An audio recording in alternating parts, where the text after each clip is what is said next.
Cheers, everybody. It is Saturday, January 19th, 2019. I believe the correct year is now being...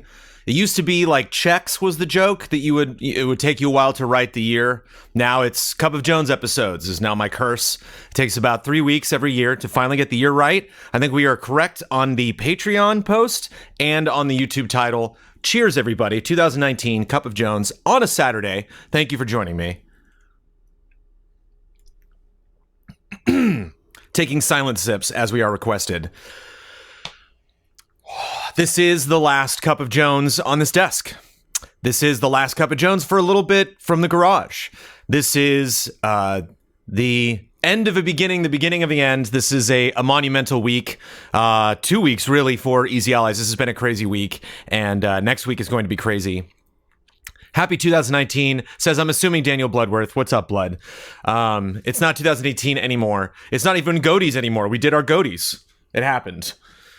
We lost. I'm sorry. I know all of you are on my side, for Red Dead, but congrats to God of War, the Easy Allies Game of the Year. Spoilers. So yeah, this is, I wish I had some kind of big tearful farewell to the garage here on this Cup of Jones. We will be doing a send-off next Tuesday. It'll be our last group stream, and then we're packing everything up the next day and taking it into the studio. I am just slammed. I've been pretty much going straight ever since we built the set. Fun work, but lots of work. Cut some videos, put together our Mortal Kombat stuff from our coverage yesterday of the gameplay reveal event. And so not a very nostalgic episode. And it's funny because I thought there was going to be a lot of questions. It's like my favorite moment from the garage, or one last question before you move into the studio. The Easy Allies questions on this episode of Cup of Jones are all over the place. So there's like a lot of stuff has nothing to do with the studio that is in the heads of many of our patrons, many of the allies out there. So lots to talk about the future of Easy Allies. You're probably going to get a lot of vague answers from me because we are on the cusp of so much change to everything that we do. I was on Frame Trap yesterday with Bloodworth, and when we finished, I told Ben's doing his goodbyes, and he said, we'll see you on the next Frame Trap. I said, which will be in the studio. And he was like, right. And so it's really, we knew everything was coming up, but it's really dawning on us now it's kind of like, if you were to graduate from high school or college or move out of an apartment or, leave a relationship or, any kind of these big events, you start to realize this is the last cup of coffee I'll have in my apartment. This is the last time I'll put my head down on this pillow. So this is it. Final Cup of Jones on this desk in this setup. This setup is definitely something that I just was like, hey, as long as we're changing the lights and changing the background and doing stuff, I might as well make Cup look as good as I possibly can in this space. And this is just water here today. I got my smoothie over there, but it's just water. I had a 5-hour energy before this episode, but don't need coffee yet. I might grab a Red Bull before this episode's over. We'll see. And the future of Cup of Jones will definitely be a custom thing. It'll be something kind of more of a typical kind of YouTuber like thing where like this is me on the desk and we're gonna be shooting a lot of desk stuff. There's going to be a new desk in the studio. I'm not going to be doing Cup of Jones on that desk. So it's going to be a little less fancy and a little more personal. It's going to be more just me on my chair at my desk that I do work on, looking on my laptop, answering questions, going through stuff. So I will do my best to bring jazz back. I'm going to try to reincorporate jazz into the new Cup of Jones, but it might not look as fancy pants as the current Cup of Jones, but hopefully it'll still achieve the same thing as it always does, which is the most important thing, to update you on stuff that's going on with Easy Allies, to answer all your fun questions, and to hang out with you. This is really like the one stream that I know I'm going to do every week, and so it is fun. It is fun to hang out. Start every video with "What up, YouTube?" I want to get like the fisheye lens, so I'm just like, it's like right up there, so I'm like looking in really close to the camera. We are at currently, according to Daniel Bloodworth, who messaged me moments before this episode of Cup of Jones began, at a new patron record. Despite all the fun things I'm about to tell you and show you, we're at a new patron record. And in Blood's own words, we've been, quote unquote, flirting with 51K all week. So we saw 51K at the bar and we sauntered up there. Can I buy you a drink, 51K? Oh, I'm waiting for my husband. Yeah, 51K is really exciting and not currently something we have a goal at. And so obviously we want to move closer and closer to 52K. We do have our full playthrough Fridays at that goal. And that's a place that we want to be. It would be fun and to incentivize you all with the 51K goal, or to have more incentives or more information about those goals. We do have questions specifically about those goals moving forward. And so more information will come to light about that after we announce the stuff we're moving in the studio and spend some time in the studio so we get a better understanding. As I was looking at the studio, the way it currently stands, I was thinking a lot about Mysterious Monsters, which are 55K goal, our Huber game show. And Ian was there with me, and I was just like, dude, I can see Mysterious Monsters in here. And he was like, oh, yeah, I know. Yeah, he's very excited about that. So let's talk about that darn studio. We have a set. It's built. It's done. We planned on loading in and doing the primary construction work on Thursday. There was a little bit of work that needed to be done on Friday. Just one person from the set team came back in. Obviously, there's a lot of work Ian has to do now with the lighting and getting all of that configured. The PC is built that is going to run the lights for that studio space, for this desk space, not the streaming space. This computer, also the one that's running Cup of Jones right now, is I believe going to be in the streaming space, or maybe vice versa. But Ian was having a lot of fun moving, changing colors of lights and goofing around. Oh, I do have some photos for you, but I did have some fun photos of those lights. Maybe I will post that in a later Cup of Jones post, or do that next Thursday. But colors, lots of fun colors on the new studio stage. And it's a lot of adjusting that Ian can do from his desk. And so not only does that mean that hopefully the shows will look a little more different than they do now, at least color-wise, but if someone is at the control desk, there are changes that they can do in the middle of a show, and so it's going to be really fun experimenting with all those things, not only for our existing shows, but to think of how we would do shows in the future, and if we want to do some quick one-off fun thing, it'd be fun to be able to decorate the studio, or at least color it the way that we want to. Really looking forward to seeing all of that stuff come together. But the set is built. They did the majority of the work on Thursday, and I got a great before and after series of photographs. Ian was capturing stuff all day, and so as I've been saying before, there's gonna be lots of videos. There's gonna be way less videos as we go out of the garage, and way more videos as we go into the studio. So apologies that there's not a lot of really tearful wrapping up, Sarah McLachlan songs in the background while we recount our greatest memories from the studio. We don't have time. We're really focused on getting everything out of here and into the studio. And then you will have, a new episode of Easy Update where we instruct you on the finer points of building a new studio. I will have all sorts of updates and fun pictures and video that I've shot during this entire process of us moving in, and there's still a lot to do. We haven't moved this stuff in, so I'm gonna take pictures of that. We're gonna get a new fridge, some desks, and some new stuff coming in, our new couches for the streaming stage.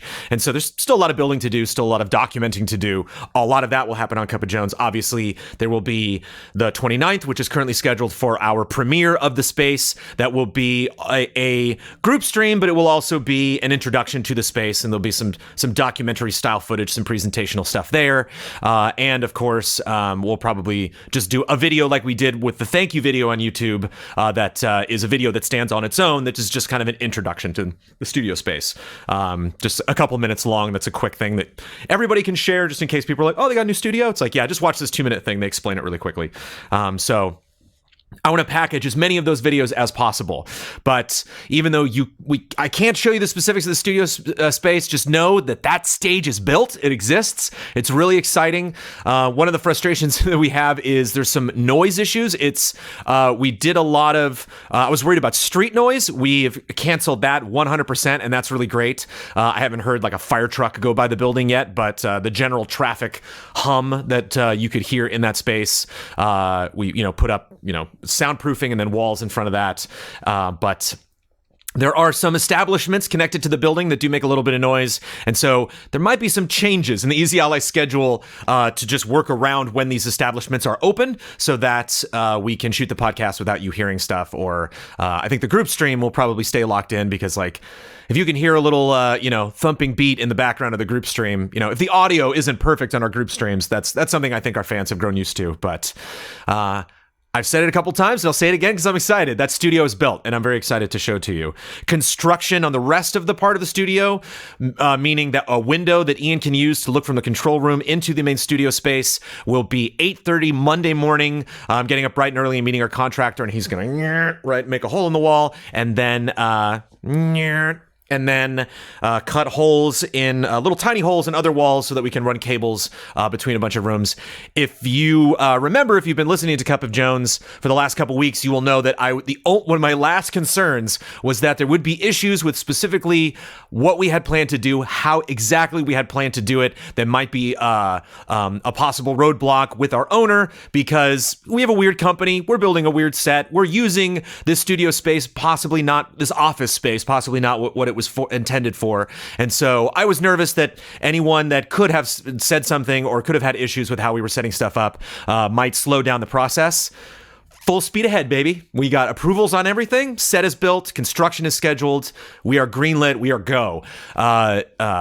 We have a whole week to set everything up for the studio, and I think we're good. I really think everything is taken care of. It's really just a question of what is it going to look like? Are we going to be able to get everything up and running? We don't have the equipment yet. If you remember when we first got our what the heck is it called? Our splitter, our that changes our video feeds live when Ian does the podcast.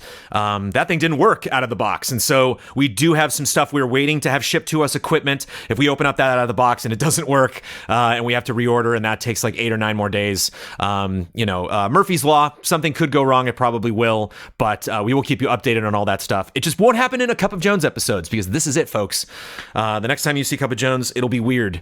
It'll be different, but a lot of things are going to be different, but it's very exciting. So set is built. Construction's on Monday. Congratulations, everybody. The train has left the station. The last episode of Cup of Jones last week took a long time to process on YouTube. I don't know why that is. This episode took a long time to go live on YouTube. We had some hiccups there. And I know what you're thinking. Wasn't the week prior, weren't you late with the audio post on that? Yes, I was late on the audio post the week prior. That was my fault, 100%. This last one was not. Like Han and Empire, it's not my fault. They told me they fixed it. So I apologize. Our podcast had a couple hiccups this week too because I did the export. I do it on my laptop. It failed when I got up in the morning because I just strangely ran out of space on my laptop, which doesn't usually happen because I delete everything but the podcast when I'm working on it. But it's just like seeing something messy here in the studio. I'm just going to leave that because I'm going to pick it up in a couple of days. I'm going to, in the future, going to be cutting the podcast and doing Cup of Jones and all my streams here on a brand new PC. And so all of that's going to change. The whole process is going to change. Bear with us as we move through that process. But apologies that was late, and apologies Cup of Jones was late. It's a weird time. I tried to warn you. It doesn't seem like we're going to have too much of a dark period. Not a lot. Our shows seem to be scheduled really well in how we can take a week off. Like we're I think caught up on Tabletop Escapades. We just don't have anything planned for that week where the equipment's going to be gone. And so I think it's really Cup of Jones in the group stream and the podcast, which might be a little rocky starting out. But again, all of you will be updated via Patreon on what's going on. Game of the Year happened. We did that last week. That was our Game of the Year stream. And we did Deliberations. If you want to check that out, there are 3 things that you can watch. One is Deliberations, about 6 hours long, and that's all of us talking about. It might not be what you're expecting. It's not a very formal process. It's like, well, we got to talk about every single game. If there's a quick, if we can just really quickly make a nominee discussion and whittle those nominees down to 5 and then pick a winner and move on to the next one, we did. Just some comments later that people didn't think I fought for Red Dead Redemption 2 hard enough, but I just knew it wasn't going to win going in. And that changes year by year. When we went into the discussion that I wish we could have recorded, I wish we had recorded and could show all of you the bitter, 50-yard line drag out brawl that was Bloodborne versus The Witcher 3. That was a much different year. This year, we all had our favorites. We all had things that we thought were superior. Damiani's favorite game was Shadow of the Colossus. It was such a great year. We all really had different horses in the race. But when it came down to us being like, what do we all agree is a game that we thought was phenomenal? We all pretty much came on the same level when it comes to God of War. So got my God of War shirt on just to show respect to Sony Santa Monica. But Rockstar got your back. I'm excited. We got some good Rockstar chats coming up here in Cup of Jones. Next week is not only the Garage Send-Off, but Hall of Greats. I think I'm the only ally right now that knows what I'm picking for Hall of Greats. It is not a game that has been brought before, and I'm excited about talking about it. So there we go. I got a reminder in my brain that I will forget, but I'm just saying it live anyway, to send that to Damiani because he collects those. And before we go into feedback for business and eventually feedback for personal, I have some fun studio updates for you. I have 3 pictures to show you, and ladies and gentlemen, drumroll please. The very first video from the interior of the new Easy Ally studio, shot in 2019 for your viewing pleasure, exclusively for patrons here on patreon.com/easyallies. Are you ready? Here we go. Let's go to these images. So this is the materials for our set. I'm going to have some more information next week on who exactly is actually building our set. Very fun people, really, really nice crew. But this is, there's lots of fun stuff going on here. In the bottom left, you can see the risers that are going in the group stream stage. That's going to help us put one couch in the background and one couch in the foreground. So if you're used to people sitting in the chairs in the background, they're not going to be up on couches. In the middle there, you can see all that fancy metal. That is the trusses that is going to be holding up all of our lights. You will be seeing some of those trusses in some of the shots. And to the left of that is a lot of the soundproofing stuff, and to the right of that, all those little walls, basically wall pieces. Those are the walls that were put into the back of the studio. So this is all sent to us before it was actually installed. This is at our set designer. That they just sent us images, and it was fun because when they sent us that, I was like, "Oh, are you cool with us with us putting all of you on camera?" And yeah, they were cool. They were a bunch of hams. I'm excited to show you all the behind the scenes stuff because they had not only a lot of fun building our set, and but they had a lot of fun being recorded while doing so. Here's the top of our desk. One of the greatest moments of my career was removing the film from the top of that desk. So yeah, we got some fun. There's a little LED tape in the corners of those desks. That is underneath that a nice black, gray, charcoalish top of the desk that is not... It's just nice and fancy. But of course, you will see all of that put together. Obviously, the desk doesn't float in air or isn't on those little metal legs. You can actually see what the desk goes on in this shot. So a lot of those walls there on the other side of that equipment is soundproofing stuff. So those browns, the light brown slats there, the dark brown stuff, that's all soundproof equipment that was all put in the floor of the studio. And then you can see that little zigzag white piece with the turquoise saran wrap around it. That is our desk, our new desk that fancy thing gets to sit on. So there we go. So that is the materials going into building the studio. That was not in our studio space. That was at the warehouse of the group that is building our studio. Excited to show you footage of them putting that together and excited to talk about them. But it does not float. Yeah, that'd be sweet. It'd be sweet if it was like Yoda from the prequels, where just kind of like we could like move it around, or but you'd see our legs. That'd be so weird. You would just imagine just like random feet like sticking out from under the desk. And obviously, there's a lot of video that we're going to show you in the future. But I thought it would be appropriate for you here, exclusive patrons, to see a little glimpse of the new studio space. So here we go, everybody. Enjoy the first ever video of the brand new studio. What's up, everybody? Brandon Jones here for your exclusive first look at the Easy Allies studio bathroom. Here we go. We are here in our new bathroom in the Easy Allies studio space, and I wanted to just show you what's going on in here. So yeah, we got a toilet. If you can see, this is where I was hanging out at the start of the video. We got a little corner we can put some shelves in and put some storage, some stuff like that. So if you're looking for paper towels, if you're looking for toilet paper in the Easy Allies bathroom, that is something you're gonna find. You can see we're already set up over here. We got some paper towels and some soap ready to go. See, we got the custom paper towel rack. Plus we got the key here for the paper down here. There's some industrial sized stuff that we have to get. Like, I don't know where to buy the type of paper towels that fit in there. I gotta look that up. And of course, here's the door that goes to the rest of the studio, but we're gonna be showing you that a little bit later. We got the fan on, which is great. Every single room in the studio has its own air conditioning, and so hopefully this room will stay nice and comfortable if you wanna come here to Easy Allies and hang out. and make videos of yourself in the bathroom. If that's something you want to do, you can do that in here, because this is the Easy Allies bathroom. See, like this stuff, where do they sell that? I don't know. If you're gonna need one of these, I want to provide that for you, but I have to look up where to get that. There's just a little bit of damage in the floor, just a little bit. That was here before we got here. There's some tape. I don't know how long that tape's gonna be there. It's not a big room, but it's our room. As all of our rooms, I like the lighting in here, and the sink. You know, everything works. It's a bathroom. Ladies and gentlemen, there you go. There's your first video proof that we have a studio. Hopefully, you won't be seeing a lot of this bathroom from the Cup of Joneses moving forward. But here it is, and thank you again for everything, and we'll show you more soon. Wah, wah. Technically, that is your first video from the studio. There you go, exclusively on Cup of Jones.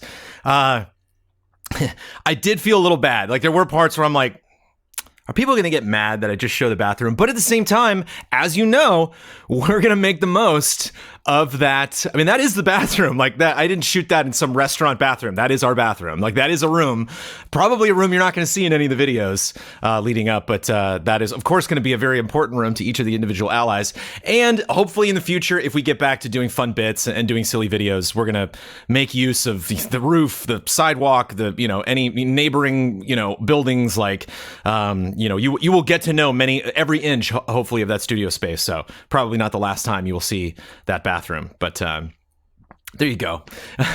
Again, sorry for a little bit of troll, but like at the same time, it's exciting. We do get our own bathroom. That is one of the 7 rooms available in that space, other than the hallway. And there you go. You got to see it. No one else has seen that before. Only you on Cup of Jones. And technically, you got to see our new studio. It's just wrapped up in plastic in those photographs, and you will see all of that put together. Specifically, the streaming stage space.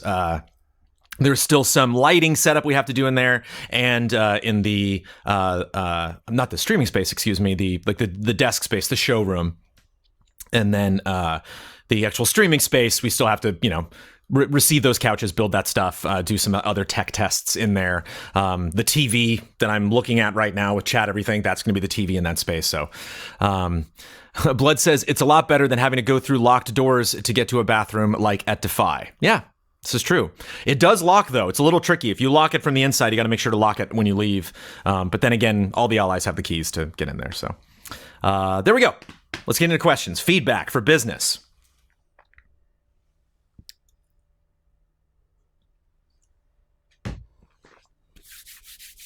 Andreas Coter. The audience question, lottery jar, worked great on the group stream the other night, and I'm strongly in favor of using the same method for the Q&A questions. If you're not familiar, if you're just a $1 patron or a $5 patron or 10, we have a Q&A that we do every month, that tier people can ask questions. And the tricky part is we meet for it's usually like 2 hours, 10 minutes, 2 hours, 15 minutes. And it's never enough time to get through all of those questions. And so it's been a little tricky trying to figure out, like, how do we reward people for showing up? How do we reward people or create a tier of, picking one question over another? The reality for patrons is that you pretty much have to post within the first 15, 30 minutes after the collection post goes live to have a shot of getting onto the show. As a result, it's often the same people who are able to hover over the keyboard, waiting for the posting. Good for them, no disrespect. I do it myself sometimes. However, many people usually don't stand a chance, but especially since it's a perk of the higher Patreon tiers, they deserve one, and the lottery approach, it should be guaranteed. So, would you consider trying a printout jar lottery, since it seems to be the most fair solution? Sure, It's really a Ben Moore question, because that did take a lot of time. I'm sure we get lots of Q&A questions, and we got lots of feedback for our patron involvement in our Game of the Year, and a lot of fun questions for us to answer on that prediction stream for 2019. Cutting out all of those questions and putting them in the jar took me like an hour and 45 minutes. Like it took a long time. I just sat in my living room watching movie. Excuse me. I got a bit of blueberry in my throat. So it was a little time intensive. Maybe there's a way, a site or something that we can input those questions into, like that would take a little more time on Ben's part. And I know Ben does handle a lot of that stuff, the patron D&D special that he does. So I don't know if adding that production time to his schedule is reasonable, but it is a good idea for a solution, because that is a problem that I don't think we've necessarily quote unquote fixed. And I'm full of burps. Excuse me. Disrespectful. Hasney, you mentioned potentially stepping away from some of your content creation responsibilities in the future to take on more of a management role, and it got me thinking about reviews. Have you thought about having some reviews VO'd by the person who has written them? No, we have. Not all of them. The patented Jones professional voiceover is certainly fantastic and still worth its weight in gold. But after Ben's great VO on Don't Skip and imagining Huber emphasizing some words reading his review of Resident Evil 2 or Shenmue 3 would be a fun experiment. We've talked about it before. There just hasn't been... Again, this is kind of one of those things that I'm just going to step away from this conversation, because it's really not up to me. It's up to the other producers, the other people who write scripts. I know it's probably not something Damiani's interested in. Maybe something that Huber could be comfortable with, something that definitely Ben has expressed interest in producing features. But when it comes to reviews, I don't think something Blood is interested in. I just recall this coming up in conversation and the allies all kind of looking at each other and being like, we're fine. Like, this is not something that we aspire to do or we think will make the videos. I think reviews stay Jones, says Bloodworth. Other things can be voiced by people who want to. Yeah, I think that's kind of the popular sentiment. That might change, but that's just never been an issue. I've never seen that. It's not like up to me. Like, no one has come to me and been like, I want to read a review. And I'm like, no, the voice of Brandon hath spoken. In review form. VG Junkie, you might want to sneak in some gameplay during the Hall of Greats stream as a farewell to the garage, meaning actually play a game, because it struck me 2 weeks ago that we weren't going to play a game anymore in the studio. I might do something solo. I don't know. We might stream something just for funs next week after Hall of Greats. We might go until 9 p.m. just kind of wrapping everything up. I don't know. Next week's stream is going to be interesting. We'll see how long Hall of Greats takes. Blood says, still getting people finding us on the Travis Strikes Again review because they recognize Jones. It's like there's always at least one in the comments, so we gotta fish for those people. Snowcone Guy, I would like to make a case why Easy Allies should visit Gamescom in 2019. You do not have to sell me on that. I would love to go to Gamescom.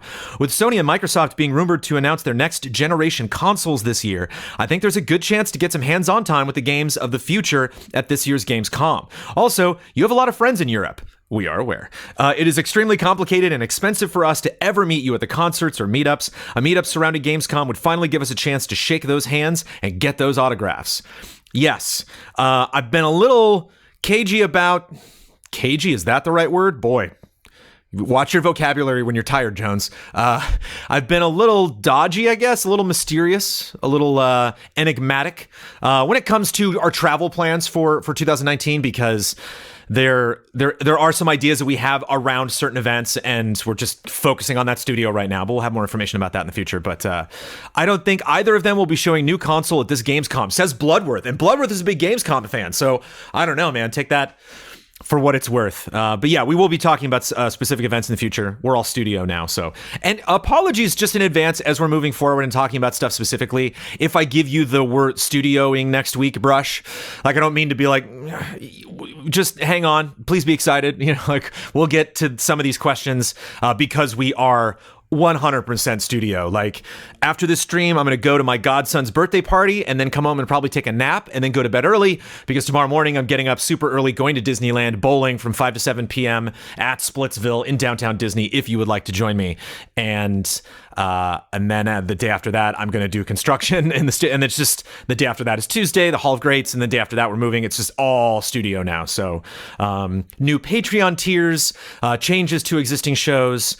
We have questions about existing tiers on Patreon. All of that is subject to change, and we will continue that conversation after we get in the studio, because a lot of that stuff still has to be figured out by the allies as a group. So lots of change and opportunity for change coming up at EZA, and it's all exciting, but sorry if I don't have the specific answers now. Father Cashew, what are EZA's greatest weaknesses? Cashew asked last week, what are our greatest strengths? So you knew this was coming.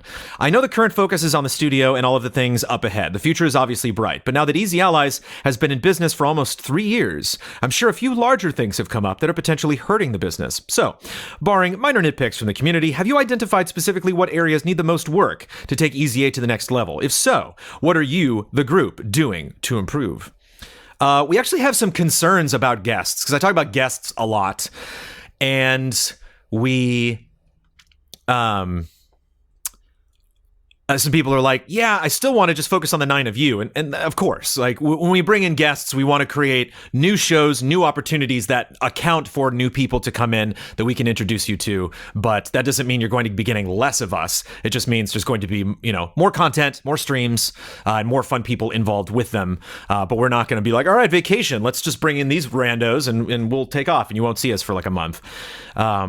But right now, I think the lack of having a lot of recognizable faces from the industry, having a lot of interesting conversations. We got some fun events that we went to this month, some preview events, some fun interviews, and coming out of that. So every now and then we do it, but it's just not something we do now with nearly the frequency that we did back at Game Trailers, and not something that I think we're really doing to the best of our ability. So there's that. Having 9 of us, as I mentioned, as a strength last week. And having 9 of us is also a weakness because that Patreon money dries up really fast when you consider all of us have our salaries. Nine people have to eat and sleep, and so a lot of the budget goes towards salaries. Whereas if there were like 4 of us and we were still at this level, which I don't think is likely, because I think one of the reasons we get the majority of the support is because we have such a wide variety of content produced by 9 content creators that there's a little something for everybody. So I think that's why a lot of people are attracted to Easy Allies, because they're like, I like Fiasconauts in the podcast, and then I'm out. That's it. I don't watch you streams. I don't actually really play video games. I just, like to watch you guys talk about the industry, and I like the Gundam streams, or I like this one other thing. I think one of our Patreon is a strength and a weakness. It's a strength because of the incredible support that we get. It's a strength because we had such a built-in audience right from the beginning of Easy Allies. But it's also a weakness because a lot of our structure on Patreon is based on the type of content that we were doing at Game Trailers, because we wanted to prove that we could do what we were saying we were going to do. It's like when you look at these goals, you understand them. You can go back and look at Game Trailers, see a show that's very similar to the shows we're going to be doing now, and understand what that's going to be like. And I trust that they're going to spend this money to make that show because I've seen them do it. We wanted it to be familiar. We wanted there to, the nostalgia of Game Trailers to continue somewhat into this new enterprise. But at the same time, it kind of limited the type of content, really experimental, weird stuff that we could do potentially moving into Easy Allies. We didn't want to start Easy Allies and be like, here's a whole new bunch of weird shows. Easy Update was definitely a change from mandatory updates. The group stream was a whole new thing, but the podcast didn't change that much. Huber Hype and Huber Syndrome are not that drastically different. And so being beholden to that Patreon structure does limit us a little bit. Like, I think we spend a lot of time trying to maintain those things, which I think makes sense. And I think a lot of those shows are really good. And I think you've still seen a lot of those shows. I think all of our shows are good, but I think you've seen a shifts over the years of shows going away because we're not necessarily like really focused on them or enthusiastic about them as we are other stuff that we do. And so the interest is always to make sure we're producing stuff that all of the allies are really excited about and that we can finish and be proud of. But just having that list of stuff we got to do is limiting sometimes, because we can't just suddenly one month say, hey, we're not going to do this thing at all that we promised you, because we do have to do that stuff. We make promises, we got to keep them. Daniel Garza Andrade, and there's all sorts of other weaknesses, but I'm going to maybe ask that question again and I can give you more, but that's it for now. Daniel Garza Andrade, how is your work today and in the future with EZA compared to GT? Do you get tired more than before? More life quality? Definitely more life quality. I think my hours are weirder here at Easy Allies.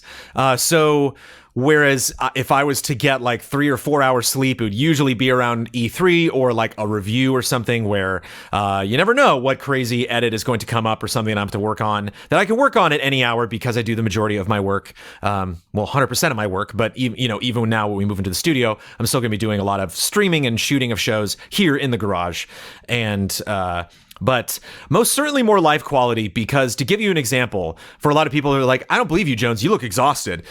There was like a ritual that I used to have when I would come home from GT, and this got worse and worse as I moved on with that company, and especially like the last 3 years of Game Trailers was brutal, because I would come home between like 7 or 8, and Amanda would be hungry, and so whatever we were, whether she was working on dinner, because she's Amanda has very specific ideas about meals that we eat, or if we were going out, we did it almost immediately. So I would come home, not have a lot of time to process something, either eat at home or we would go out and get food, and then come back and want to do something fun, and then that would end around 11 or midnight when we would want to go to bed, and then like maybe I had a couple hours to like, okay, now I can finally just like breathe and just think about stuff that I'm doing. And as I've talked about many times at Cup of Jones, as I've gotten older, I've appreciated having that slow time, having some me time, going into my cave, if you will, as some people like to call it, and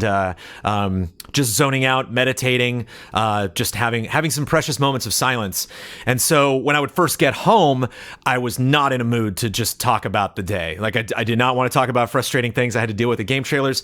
A lot of that had to do with not me just being like, I hate the way this company's being run, even when I was editor-in-chief, because a lot of those decisions were being made by Defy as far as what shows we could do and what we couldn't.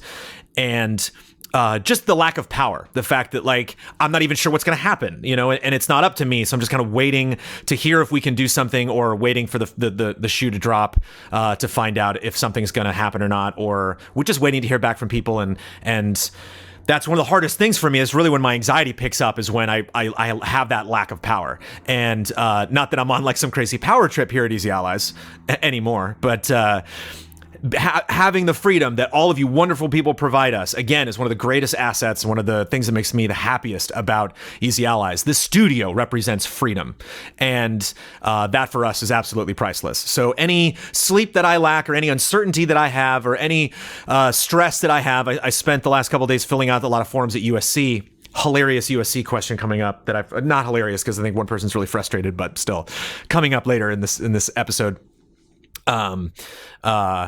Even when things are scary like that, I've been pushed out of my comfort zone many times here at Easy Allies. I come out better for it at the end of the whole process, and so it's great. It's so much more rewarding, so much more fulfilling at the end of the day, and ultimately, I have more quote unquote life quality, no question.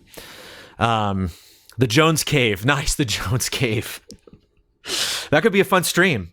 Can I just do a group stream where I just eat Cheetos for like an hour? Can I literally just do one where we just watch something on Netflix and I just like pound Oreos for like a half an hour or something? Can we do that?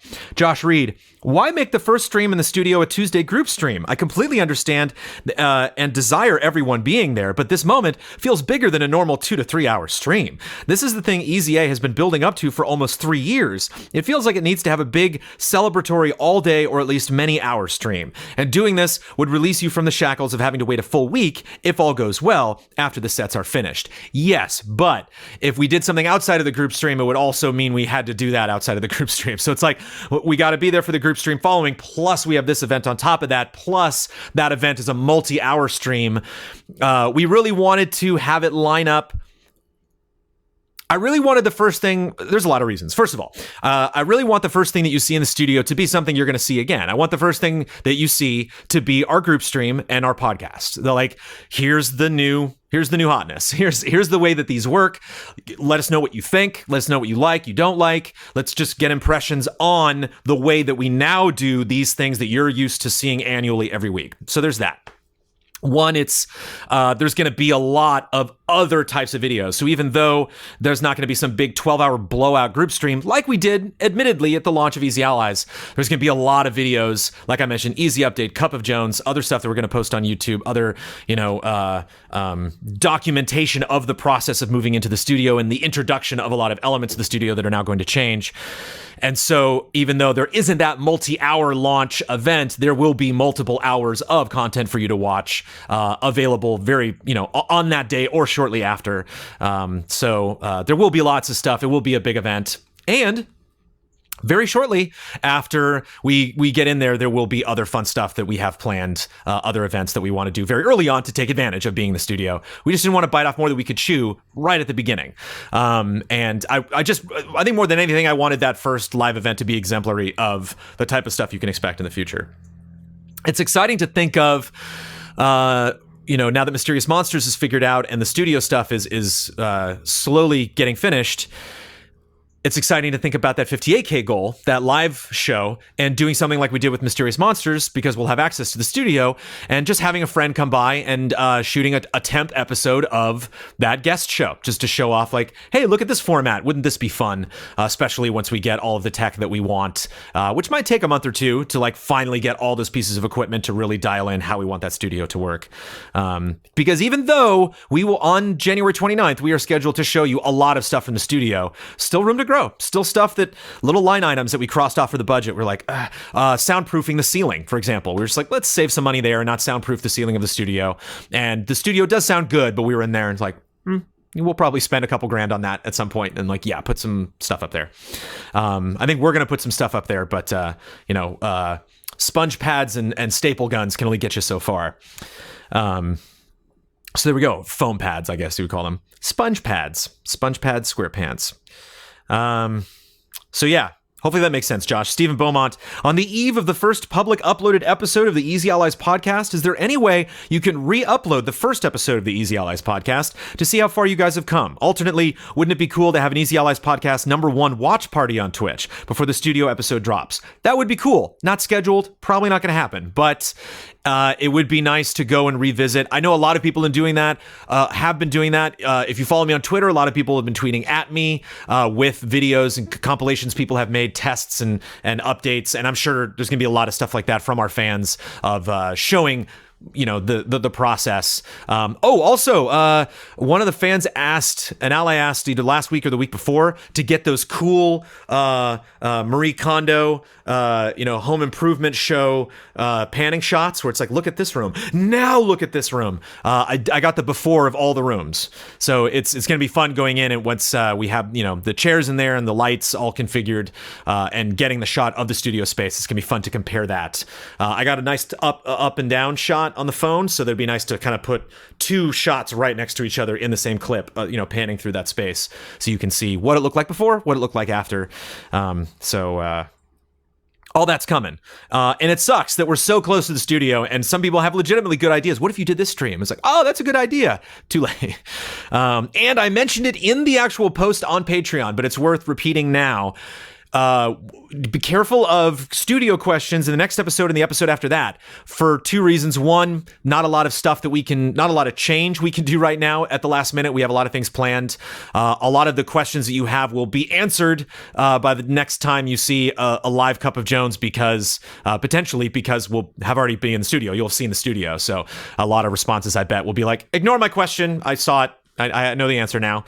And I don't want to spoil a lot of stuff right before you see things. So if you have very specific questions about the studio and it's stuff that we haven't talked about or I haven't showed you yet, that's because, we're waiting to show you that stuff.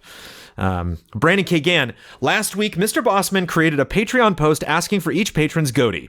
And as I expected before finishing reading the title of the post, I expected the comments to be wild in terms of their number. And sure enough, I saw the number was 157. I think we were at over 100 comments for this last episode of Cup of Jones. So 157 ain't nothing.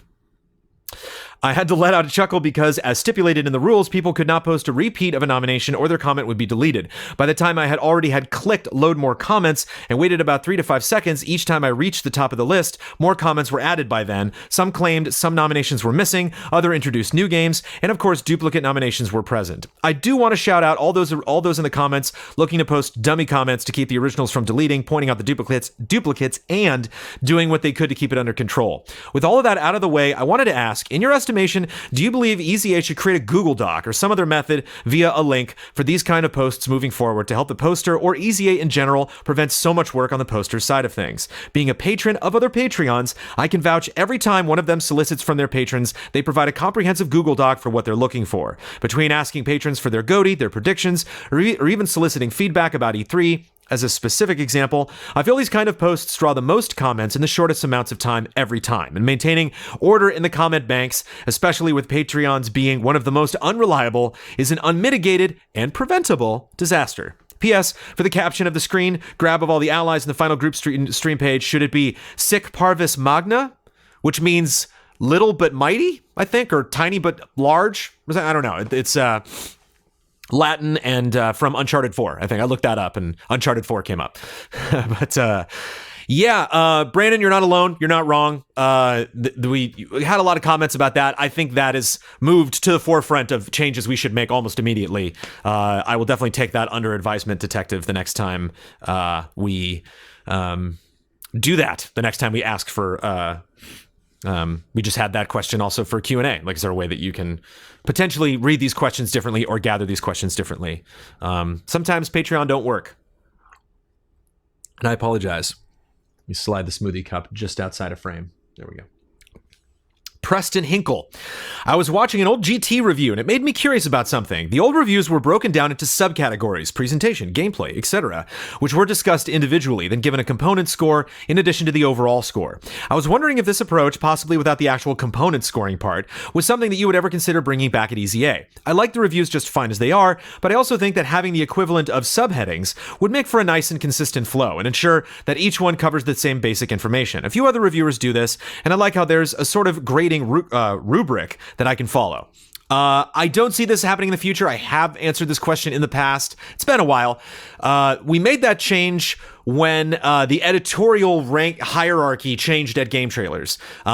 Specifically Shane. It was something that I think Shane liked that format, or I think he finally acquiesced to the demands of the editorial team. I don't want to put that on Shane specifically, but so I don't remember if that change was implemented. Blood would probably know before or after Shane moved on from Game Trailers, but it was basically to give the writer of the review, Bloodworth, subcategory sucked to write for. That's basically it. It just sucked as a writer to be shackled into splitting up your review that way.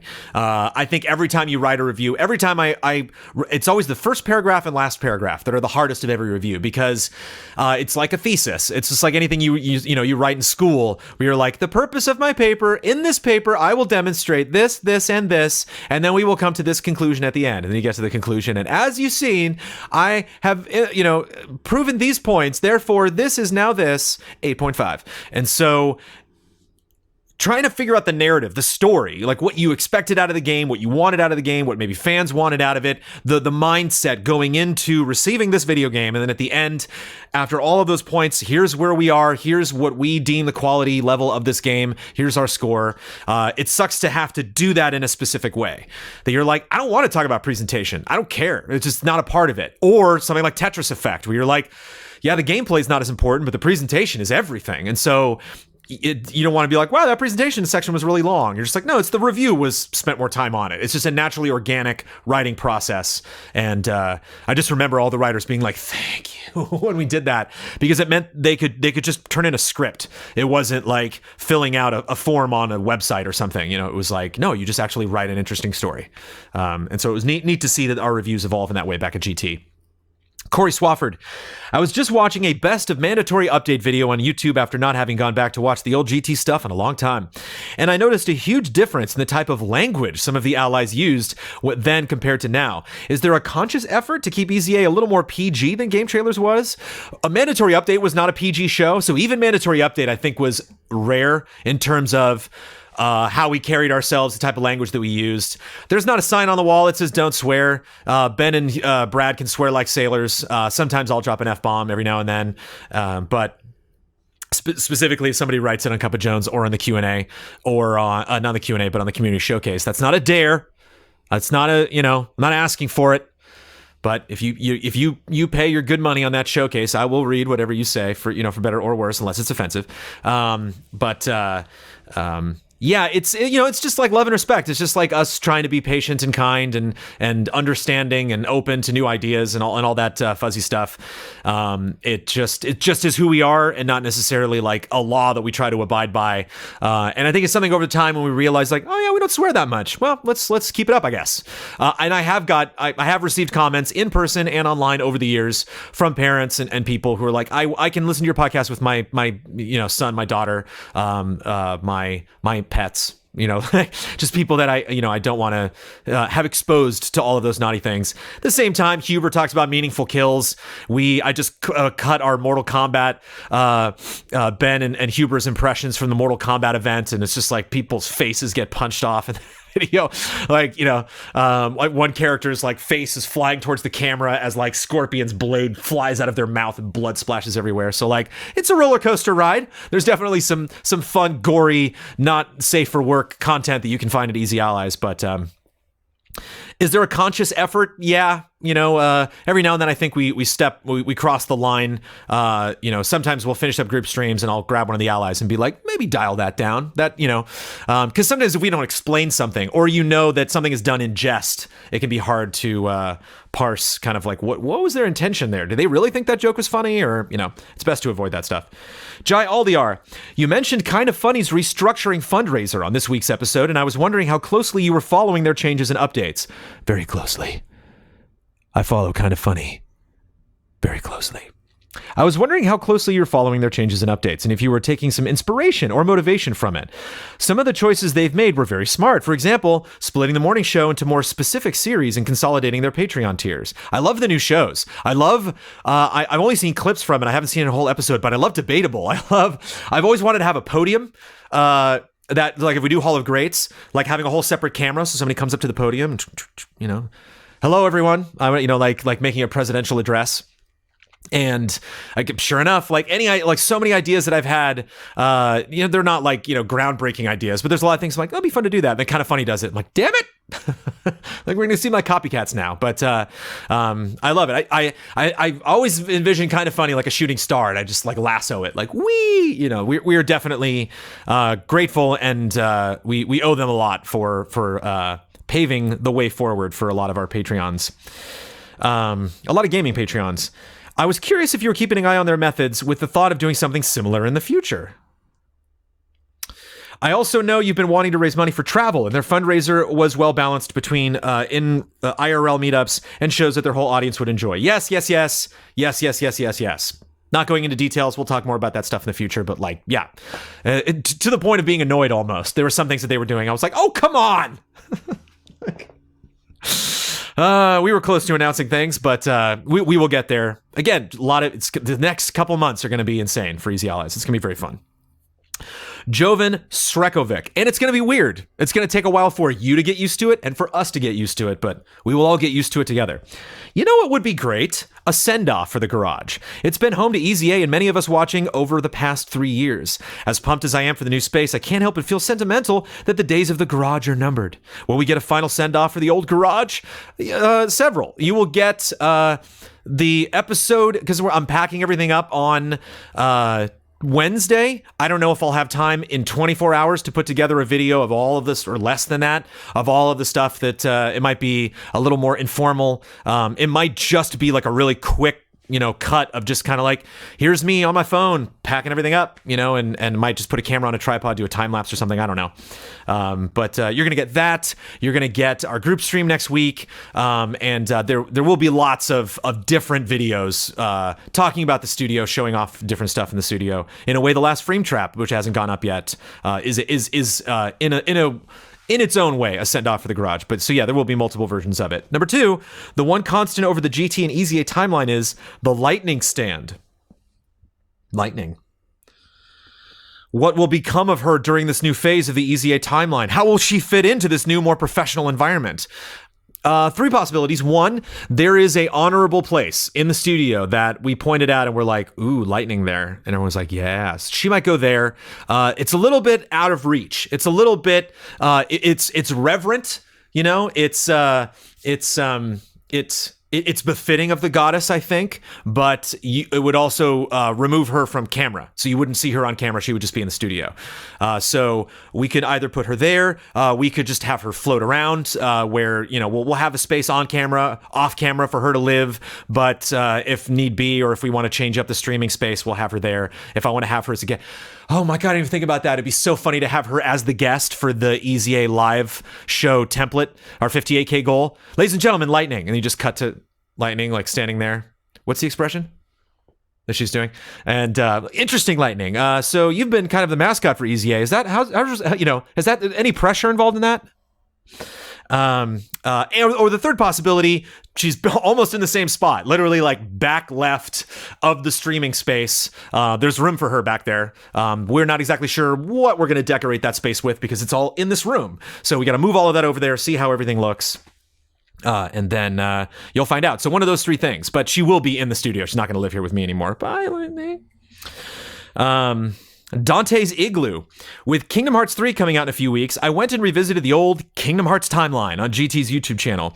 I found it amusing that people keep saying it may be time to update this, but it got me thinking. Would promoting the existence of EZA on this video and others like it, but offside with IGN, or do you have enough good relationship with them that they could direct viewers to your page, Patreon? I don't know if we are anymore. I think we are a related channel to IGN. I think if you go to the right-hand side, correct me if I'm wrong, and I wouldn't be surprised if this has gone away, but I know right after it happened, they put us as a little sister channel where they're like, hey, you know, if you enjoy, or maybe it's on Game Trailers. I think if you go to youtube.com/Game Trailers, it'll redirect you to Easy Allies, but that might be different now. Game Trailers YouTube went away for a couple weeks, so you never know what's going on with that page. But and certainly, again, that power struggle, we have no power over it, so I have released it. I don't see that coming. One thing that's really great and kind of frustrating, not frustrating, but volatile about IGN is that people are coming and going all the time. So our contacts keep changing. You know, Fran Mirabella was my contact at IGN for a long time. He left. And so I'm working with different people now. They're changing jobs. And so it can be kind of tough if I'm not like constantly every day talking to IGN, trying to and, you know, admittedly, like Easy Allies is not a number one priority for IGN. So I think there are so many hoops we would have to jump through to make that happen. I don't see that being worth the effort, but yeah, we have no links on Game Trailers, says Bloodworth. All right, thanks for checking. The blood with that wet blanket every time. Yeah, no, not anymore. Dale Payne, not a question, just a request for a spoiler mode with Ben, Damiani, Brad, and Huber for Kingdom Hearts 3. Hell yeah. Not probably until mid-February, because is Brad reviewing Blood, correct me, is Brad reviewing Kingdom Hearts 3 or is Damiani? I would imagine Brad is reviewing it, but that would seem like something Damiani would also be like, mine. But I'm not sure. I'm a little sleepy. I don't have that information on the top of my head.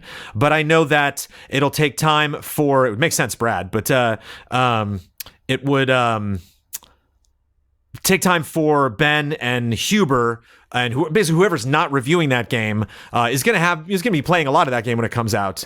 Yes, Brad, but there were like 3 possibilities. Those other 3 possibilities, it's going to take time for them to finish the game. And so I'm tempted actually this month to do an Odyssey spoiler mode because I've been talking to Sean Clinton, my German efficiency, my trainer, a lot about it, and talking to Huber a lot about it. And I was like, oh, it'd be fun actually to get Huber and Sean in to just kind of do a big wrap up and talk about the story and try to make sense of all the Animus nonsense. And so spoiler modes are interesting. I wanted to do a Spider-Man wrap-up spoiler mode. There just hasn't been time. There really wasn't time at the beginning of the month. We were all kind of tired. We scheduled it for a time, and we finished the podcast at like 12:15. And Kyle and I were just like, I'm like, just go home, go to bed, Kyle. We'll maybe do that later. And the other question about spoiler mode coming up, but I might as well address it now. I also want to do a spoiler mode for Resident Evil 2, obviously, but there's a question of when will we have that done? When is the best time to do that? Do we want to give our community time to finish that game? So January might be spoiler modeless. I don't know. Starting to look like that might come a little late. Yeah, we might. Some of the January games might get spoiler modes in the beginning of February. So stay tuned for specific scheduling about all that stuff. Jesse P. As a patron for almost 2 years now, your comment about moving away from stuff like easy anime and Gundam construction to what sounds like more clickbait stuff to generate numbers has me a little upset. We're never gonna do clickbait stuff, man. Like we might do things. It's like patron bait, I guess. Like it's like existing patron bait. I don't know. It's stuff that when I say we're doing that, it's just a different direction from what we're doing right now. It's like, yes, easy anime and Gundam construction, like those are exciting, but sitting down and talking about stuff makes up like 90% of our content. And so it's just more scripted, just different types of stuff that we do. And so I know it sounds like it's like my favorite things are going away. Therefore, a lot of that stuff is going away. When you think about that stuff in the grand scheme of the percentage of shows, stuff like it that we do, granted, we don't do something like Gundam Construction anymore, and I do miss it, and I do think it has a very cozy place within Easy Allies, but I just want to leave the opportunity open for new shows, for old shows to be reconsidered. I don't want to say no to anything if the Allies want to do it moving forward, but just responding to the words clickbait. Now, of course, you do not owe me anything. Of course we do. I just want to let you know that I watch Easy Allies purely for your personality and opinions, and I'm far more interested in your long-form content than anything you guys produce. We hear you, Jesse, again. There's, different strokes for different folks, different flavors. Some people like different types of stuff that we do. And so there are a lot of people that are just hungry for the stuff that you're not necessarily interested in. And we want to make sure our work is balanced.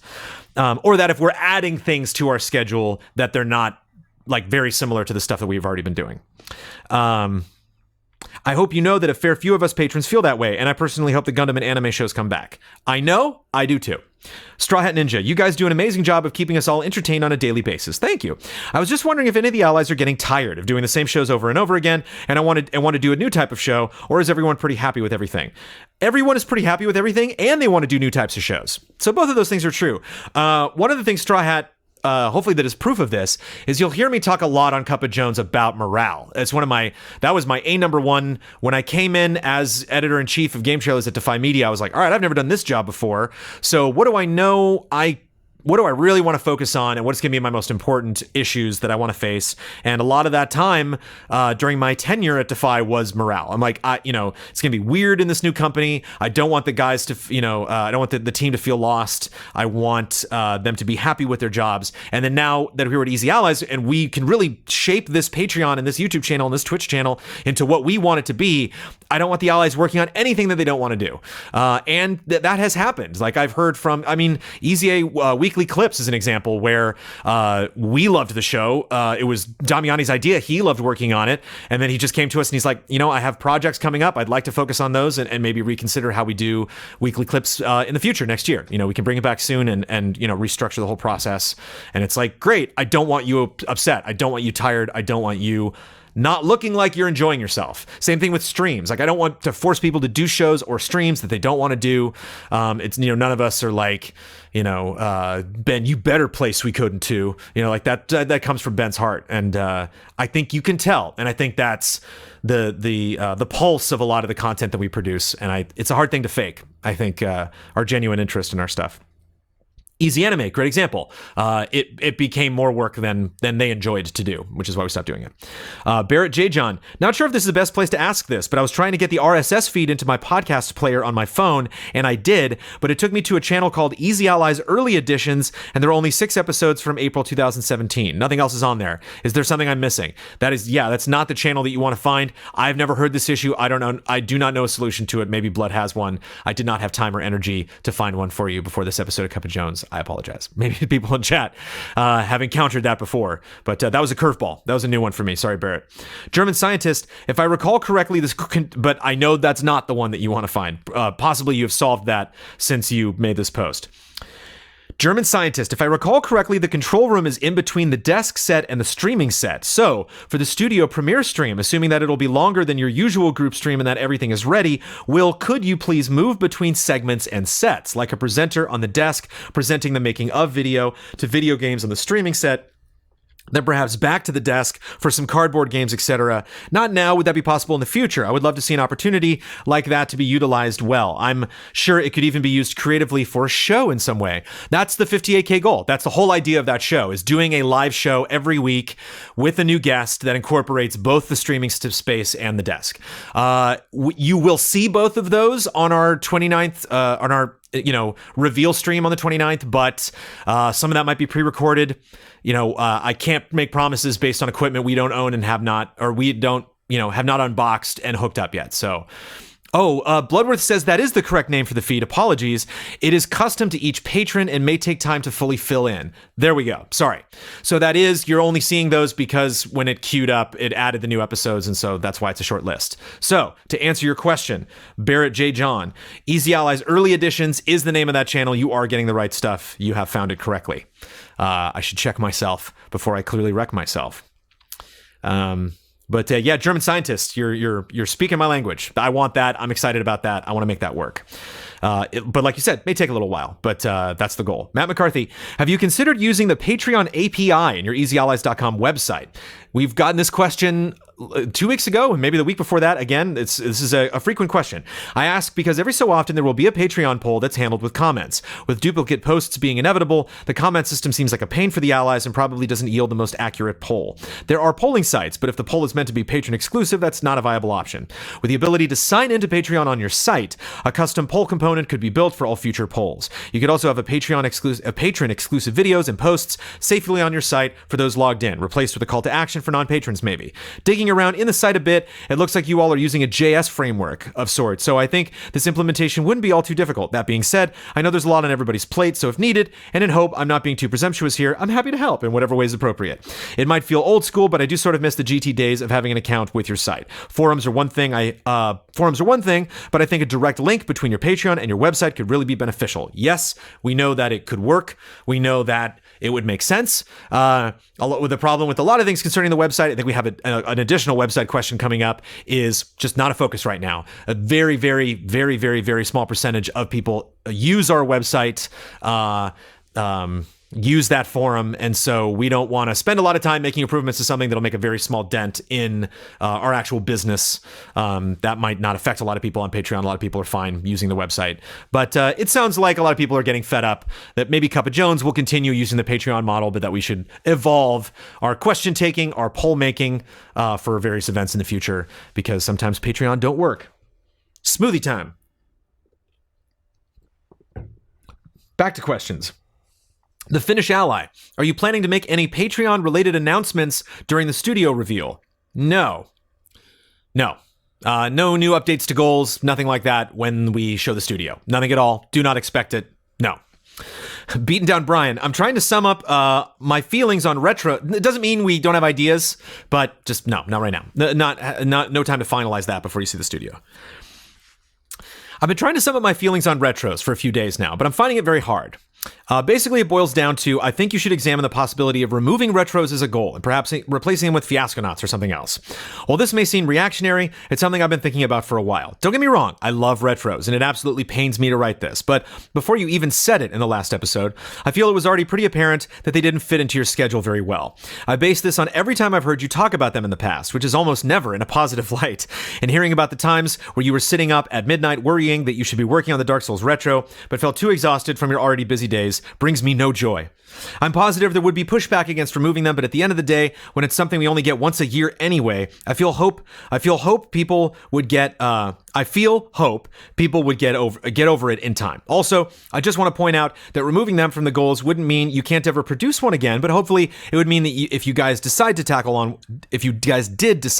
one, then it would be because A, that person has the time to take on the project, and B, it's being made because the person has the passion to want to see get it made, and not because it's done just because, well, it's been 12 months, so we need to get one out. To stop you there, Brian, retros at Easy Allies have been produced for both reasons, because it's time to do one and because it's like, who wants to do one? And an ally says, again, I had one. I was planning on doing one for Half-Life. NoClip is doing a much better job than I could have ever done, so I don't have plans to do that, but Bloodworth has a retro he's been working on, Ben has a retro he's been working on, and Damiani has a retro he's been working on. So all of those are passion projects. All of those are stuff that they're like, I want to do this. And we're like, great, but it's just hard for us to take away their other responsibilities and give them the freedom to do that, because those are Patreon responsibilities. They're very important jobs that they have.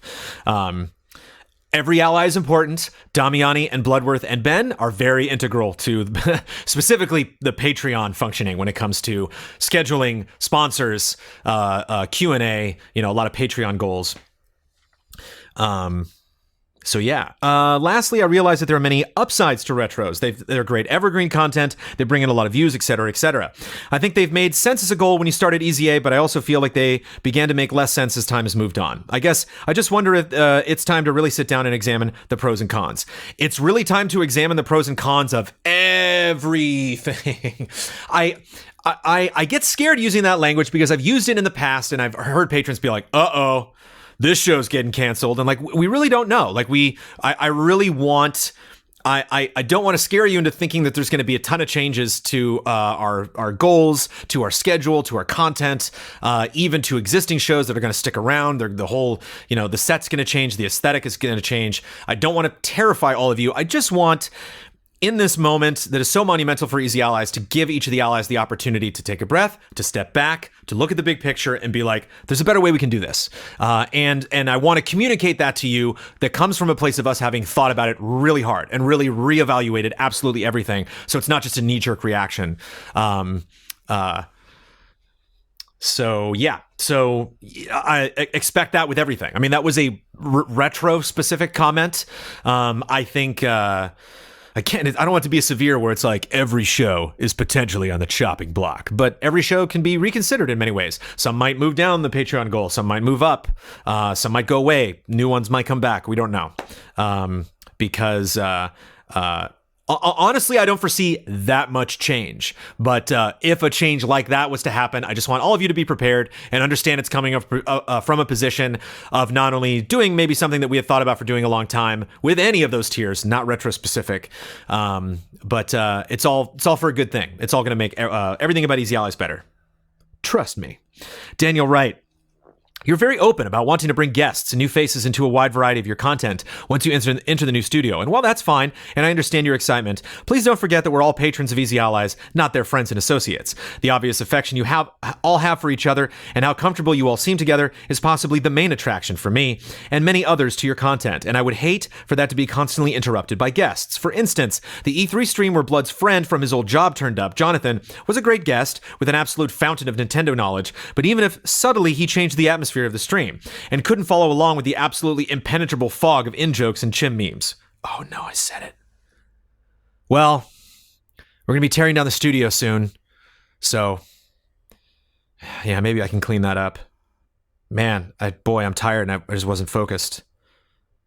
And I said it. I need a moment, I'm sorry.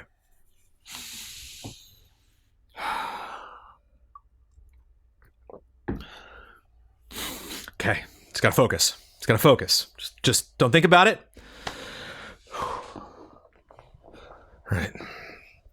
Similarly, while it was incredible to see Cory Barlog on Spoiler Mode, as soon as I saw that announcement on Twitter, I knew that episode would be very one note, a lot of gushing and congratulating, and less discussion. I felt like an Allies-only Spoiler Mode and a separate sit-down with Cory to discuss the development and themes of the game might have been a better way to approach that situation. Sure, we probably would have been repeating ourselves a lot. The vault's been open for a month, though. Yeah, it just feels off here. Doesn't feel right. Guests will be a great way to reach out to a new audience and introduce the Allies to new opinions and perspectives, but I just hope the core experience of Easy Allies doesn't get pushed aside in pursuit of that goal. Yes, when I talk about guests, one of the big things that we want to do is create new opportunities for guests, create new shows, or do things with a new format so that you're like, here come the guests, and not just be like, ta-da, Cup of Jones is hosted by someone else today. I might do that every now and then, but like, yeah, I don't want to disrupt something. I don't want to, if it ain't broken, I don't want to fix it in that way. I just want to add that as a new element. Take advantage of opportunities that could connect us to a lot of developers and other celebrities in the gaming space and other channels and stuff like that in a productive way. Hillary Daw. I just wondered how you feel the studio office you had back in the GT days compares to the new EZA HQ. Before I even get into this, Hillary, if you go back 2 episodes, the one on Christmas, the last one of December, you got a big answer to this question. I went through every single office I've ever worked in and talked about the difference between all of those offices and the new office. So you got a whole episode to answer this question if you missed it. But I will continue. Were there any positive or negative takeaways to the GT space that influenced the list of things you were looking for in a new home for EZA? Now that you're an independent company, how do you feel? Do you feel you have more freedom to make the space what you want it to be versus what you were when you were part of a larger network? I'm sure the new space is a huge size logistical improvement from the garage, but since you've worked in an office studio environment in the past, I was just curious to hear your take. I'll give you the super fast take because there's an entire episode editorial that you can go back and watch. Basically, pros, we have our space entirely to ourselves. So not only is no one going to get in our way? It's just kind of distracting when you hear other channels talking about their business. As I mentioned, there were lots of meetings that I had to go to purely because I was the manager of Game Trailers. I was the editor in chief, so I had to go to a lot of business meetings representing Game Trailers, talking about how our numbers were doing, what our plans were, how sales was going, get information from Defy Media in terms of changes that they were doing. Oh, that's gone. So that's really great. And just like you said, we can make this space whatever we want. There are 9 cooks in that kitchen, and that is it. And 10 if you include Sophie, 11 if you include Amanda. But she's looking forward to not having so much of an input on the studio space anymore because she won't live there. The bad side is we had a Coke machine at Defy Media. That was pretty nice. Didn't have to worry about stocking that puppy. Just at any time, you could just take a little loop around my studio and just go over and a whole little glass of free Coke. So the fact that there was cleaning services, the fact that someone would vacuum my office, the fact that I'm not going to have like my own office in the new space, but the fact that a lot of that stuff, when you work for big companies, the parking was paid for, like a lot of that stuff was taken care of for us, and that was nice. But obviously not going to have that moving forward. But the freedom is so sweet. Is you can't put a price on it as far as I'm concerned. It might seem like $51K a month on Patreon is that price, but it's also the visibility that our community provides us, the support that we get through all of our Q&A style stuff that we do, the showcase, just any time where our community steps up and helps us get the word out and maintain the level of popularity that we have on the internet and in the gaming space is priceless. Andrew Chalmers. Super Nintendo Chalmers. In a December Cuppa, a question was asked about a daily show similar to Kinda Funny. I would just like to express that those daily shows at Kinda Funny drove me away from their content because of oversaturation. I loved their weekly stuff, but their YouTube page was cluttered with daily content, and I found it difficult to parse, and it was generally overwhelming. Perhaps you could look into how well Kinda Funny's daily show is doing for them before going ahead with it if you ever wanted to go in this direction anyway. I don't want to go in that direction, so don't worry about it, Andrew. Yeah, I've never really been super positive on that for a lot of different reasons. Answers that I've given before, I can give those answers again in the future, but lots of questions in all sorts of different directions here on Cup of Jones. Mere days before we strike this set and build a new one. But yeah, don't worry about that. It would behoove us to clean up the YouTube page. I mean, you do bring up another issue that we have, and that I think is a weakness that we could structure it and do our YouTube page better. There are ways that we could just cancel a bunch of shows and add a bunch of new shows, clickbaity stuff, if you will, to reference an earlier question. We're almost at 200K. We're so close. We're at like 199, 400, I think. It's like, oh, come on. We're almost there. We will, maybe hit that before we hit the studio goal, or before we, introduce the studio. And wouldn't that be exciting? Bloodworth doesn't want to do a daily either. To quote him directly, yeah, I don't want to do a daily. I think Huber wants to do a daily. That's like about it. The rest of us are pretty content with our lineup of shows right now. But it'd be nice to restructure the YouTube page to be more of a traditional, to be built solely with the idea of increasing YouTube numbers. Right now, our YouTube pages exist to support the content that we produce on Patreon. Our patreon.com/easyallies, is the center of everything that we do. And everything else kind of extends. Social media, our website, all of that extends out, and can integrate through Patreon. But as we've expressed, there's functionality that we can do on our website that would account for Patreon exclusive stuff.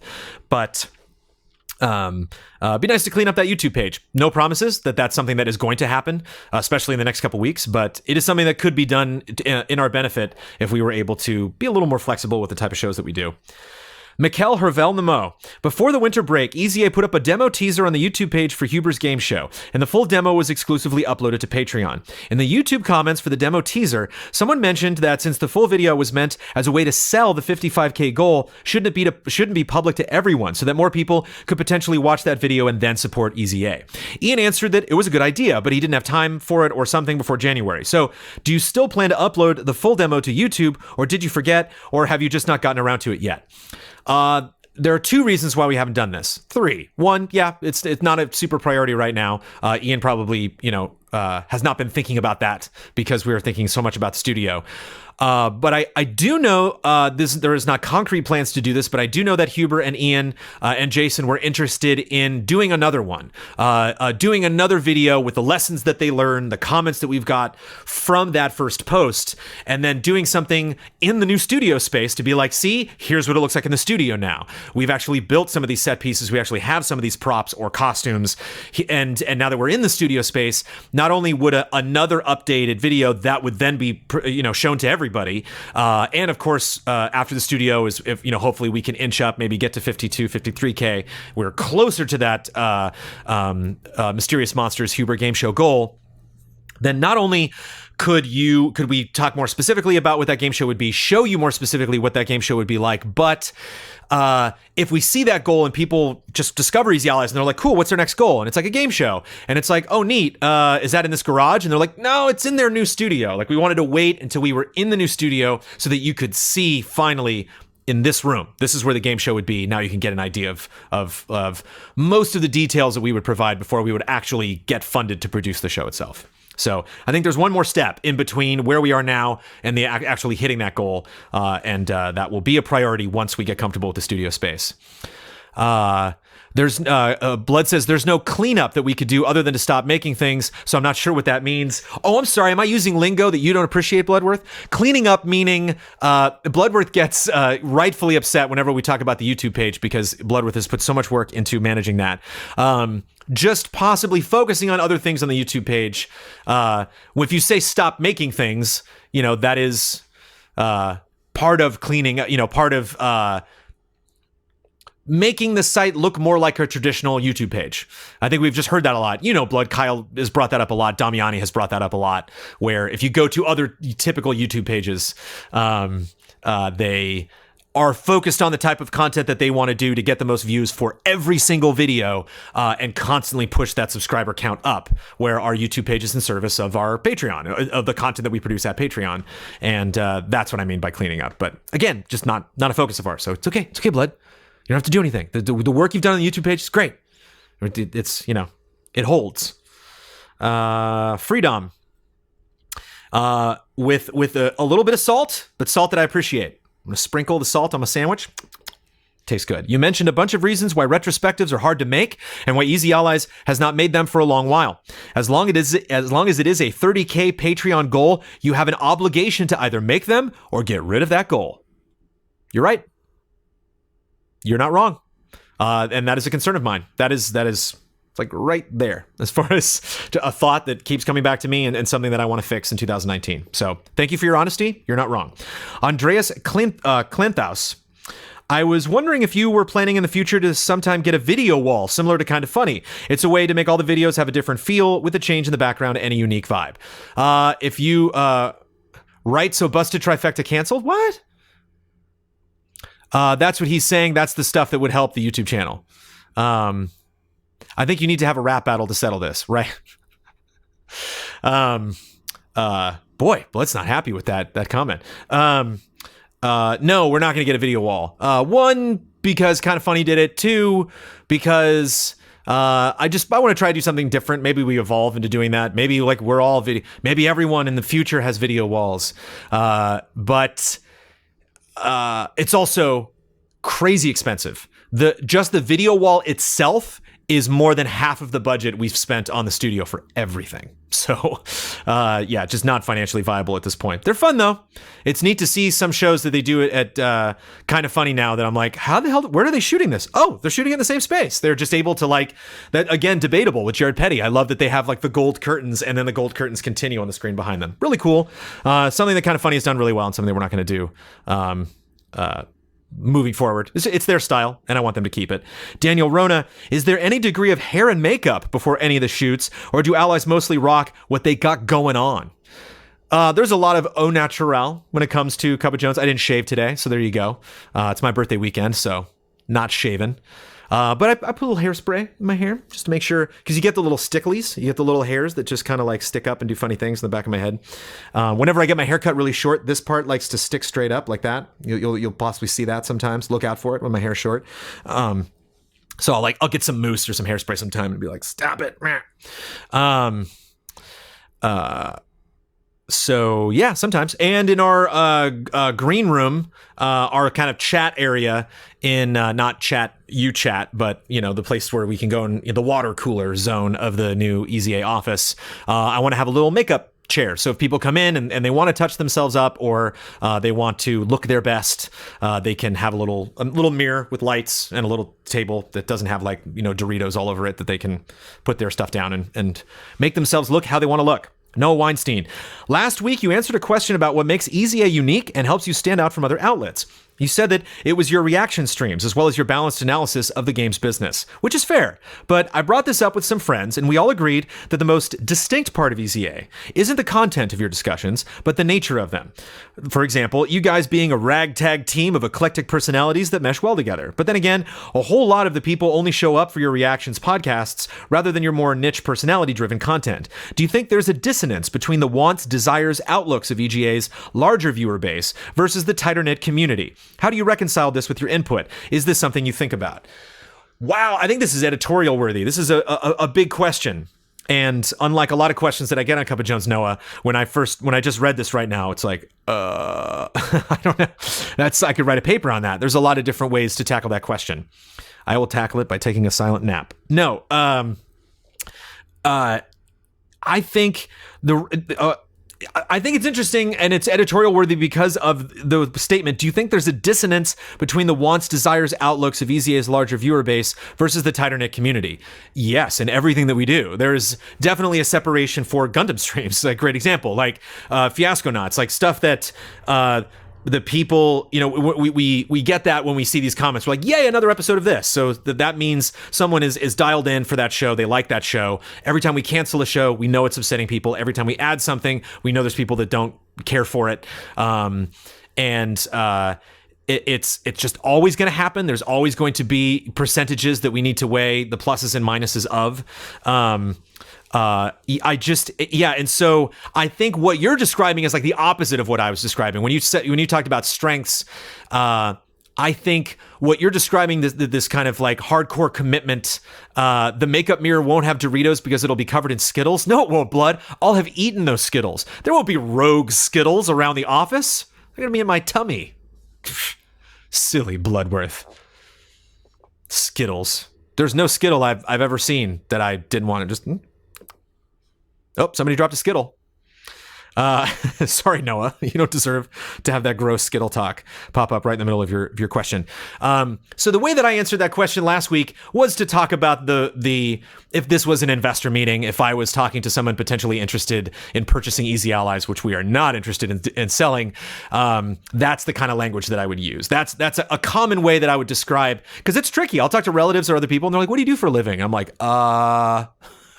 how do I describe it to you? Because I can't there's not an easy answer that covers everything. I have to focus on what you're interested in and then talk to you about what can Easy Allies do for you? What do we do that I think you would be interested, or that is easy to understand? And I think people understand reactions. If you see people that go to YouTube, it's like, reaction videos, we do those. And a lot of people tune in. We're kind of known for that. The reactions, Shenmue, Final Fantasy VII thing, if you really want to boil it down to the bare essentials of Easy Allies, kind of started it all. That was a very important day in the history of this business. And so I was focusing on that, but your tighter knit community, the tighter knit community of Easy Allies is a very important thing and is a strength, but is not a sellable strength. Is not something that I could tell someone and they're like, I understand. That's something I would reserve for like family and friends, when I would really talk about what makes Easy Allies special. And what I actually talked about it the other night. I had lunch with Jessica Lynn Verdi, who has been on Fiasconauts a couple times, and who, if you were at our concert last year, she let you into the venue. She had all the, she's a fun redhead that works with Amanda for Ripley Improv. And she asked, she's like, no offense, but like, what do you guys do? It's like, how does this work? How do you think Patreon works, and how do you think your audience works? And when I was talking to her about it, I immediately went to Game Trailers Closed. That Twitch chat kept going, and so I'm cleaning up my office at Defy Media, and I have Twitch chat on TV all day, and I'm watching these conversations of people reminiscing about their favorite Game Trailers moments, talking about the possibilities of maybe being crowdfunded in the future, and like, I lived off of that chat. And so there are moments in this business where that tight-knit community is everything to us, but to an outside observer, to someone beginning to understand what Easy Allies is and how it works, I think if you come at them immediately with that tight-knit community, not necessarily something that they'll understand completely. I think you have to be a part of the community to really understand how special it is. I don't understand it 100% because I'm not a part of the community. I'm a part of the business. And so it's difficult for me to really step outside. It's a wake-up call a lot of times when I get questions like this, because they're framed in a way that I'm like, oh, right, it would look that way. We're doing Cup of Jones on Saturday today. I tweeted out, hey, I'm moving Cup of Jones to Saturday. And somebody tweeted at me and they're like, post that on Patreon, numbnuts. And I'm like, paraphrasing, but I'm like, oh, right. Sorry. I just don't, slip up sometimes because I don't think about all of our different communities reacting in all the different ways, from multiple different directions. So, yeah, there you go. Hopefully that answer wasn't too rambly. Parasite Paladin, hope to see some new merch soon. I'm happy that there's a lot of different questions, but like Parasite Paladin coming at me with the merch demand 4 days before I tear this building down? Not soon. So I'll tell you that. Merch is not our focus right now, but hell yeah. 2019, I want to see a gigantic turnaround with how we do merch. Though that would probably stretch you guys even thinner. I was trying to think of a shirt that isn't a one-time catchphrase said in a single video that would require a quick upload to cache it on the Zeitgeist. And I found one, kind of. My suggestion is to make some sort of research break related shirt. That'd be great. That would go right in line. I should have been wearing a research break shirt in our exclusive video of the studio today. You guys have kept up with that, and I doubt it'll ever go away. Especially not now, because we have. I'm going to go into a separate room here in the office and get some research done. But I love I love the merch. 1 day away from my birthday, 3 days away from literally this room emptying. Any merch plans? Alexander Zirianov. Sorry, who was it? Parasite Paladin? Parasite Paladin. I love you. Last week, many people complained about the process of voting for GOTY on Patreon, and I strongly suggest you to use an external resource next year. We've talked about this. I think you know the answer to this based on stuff that I've talked about in this episode, but I will give Zirianov his moment in the sun and get this comment across to you. I want to give an opposite opinion to balance things out. Firstly, clicking on load more comments is certainly not convenient, but it's not the end of the world.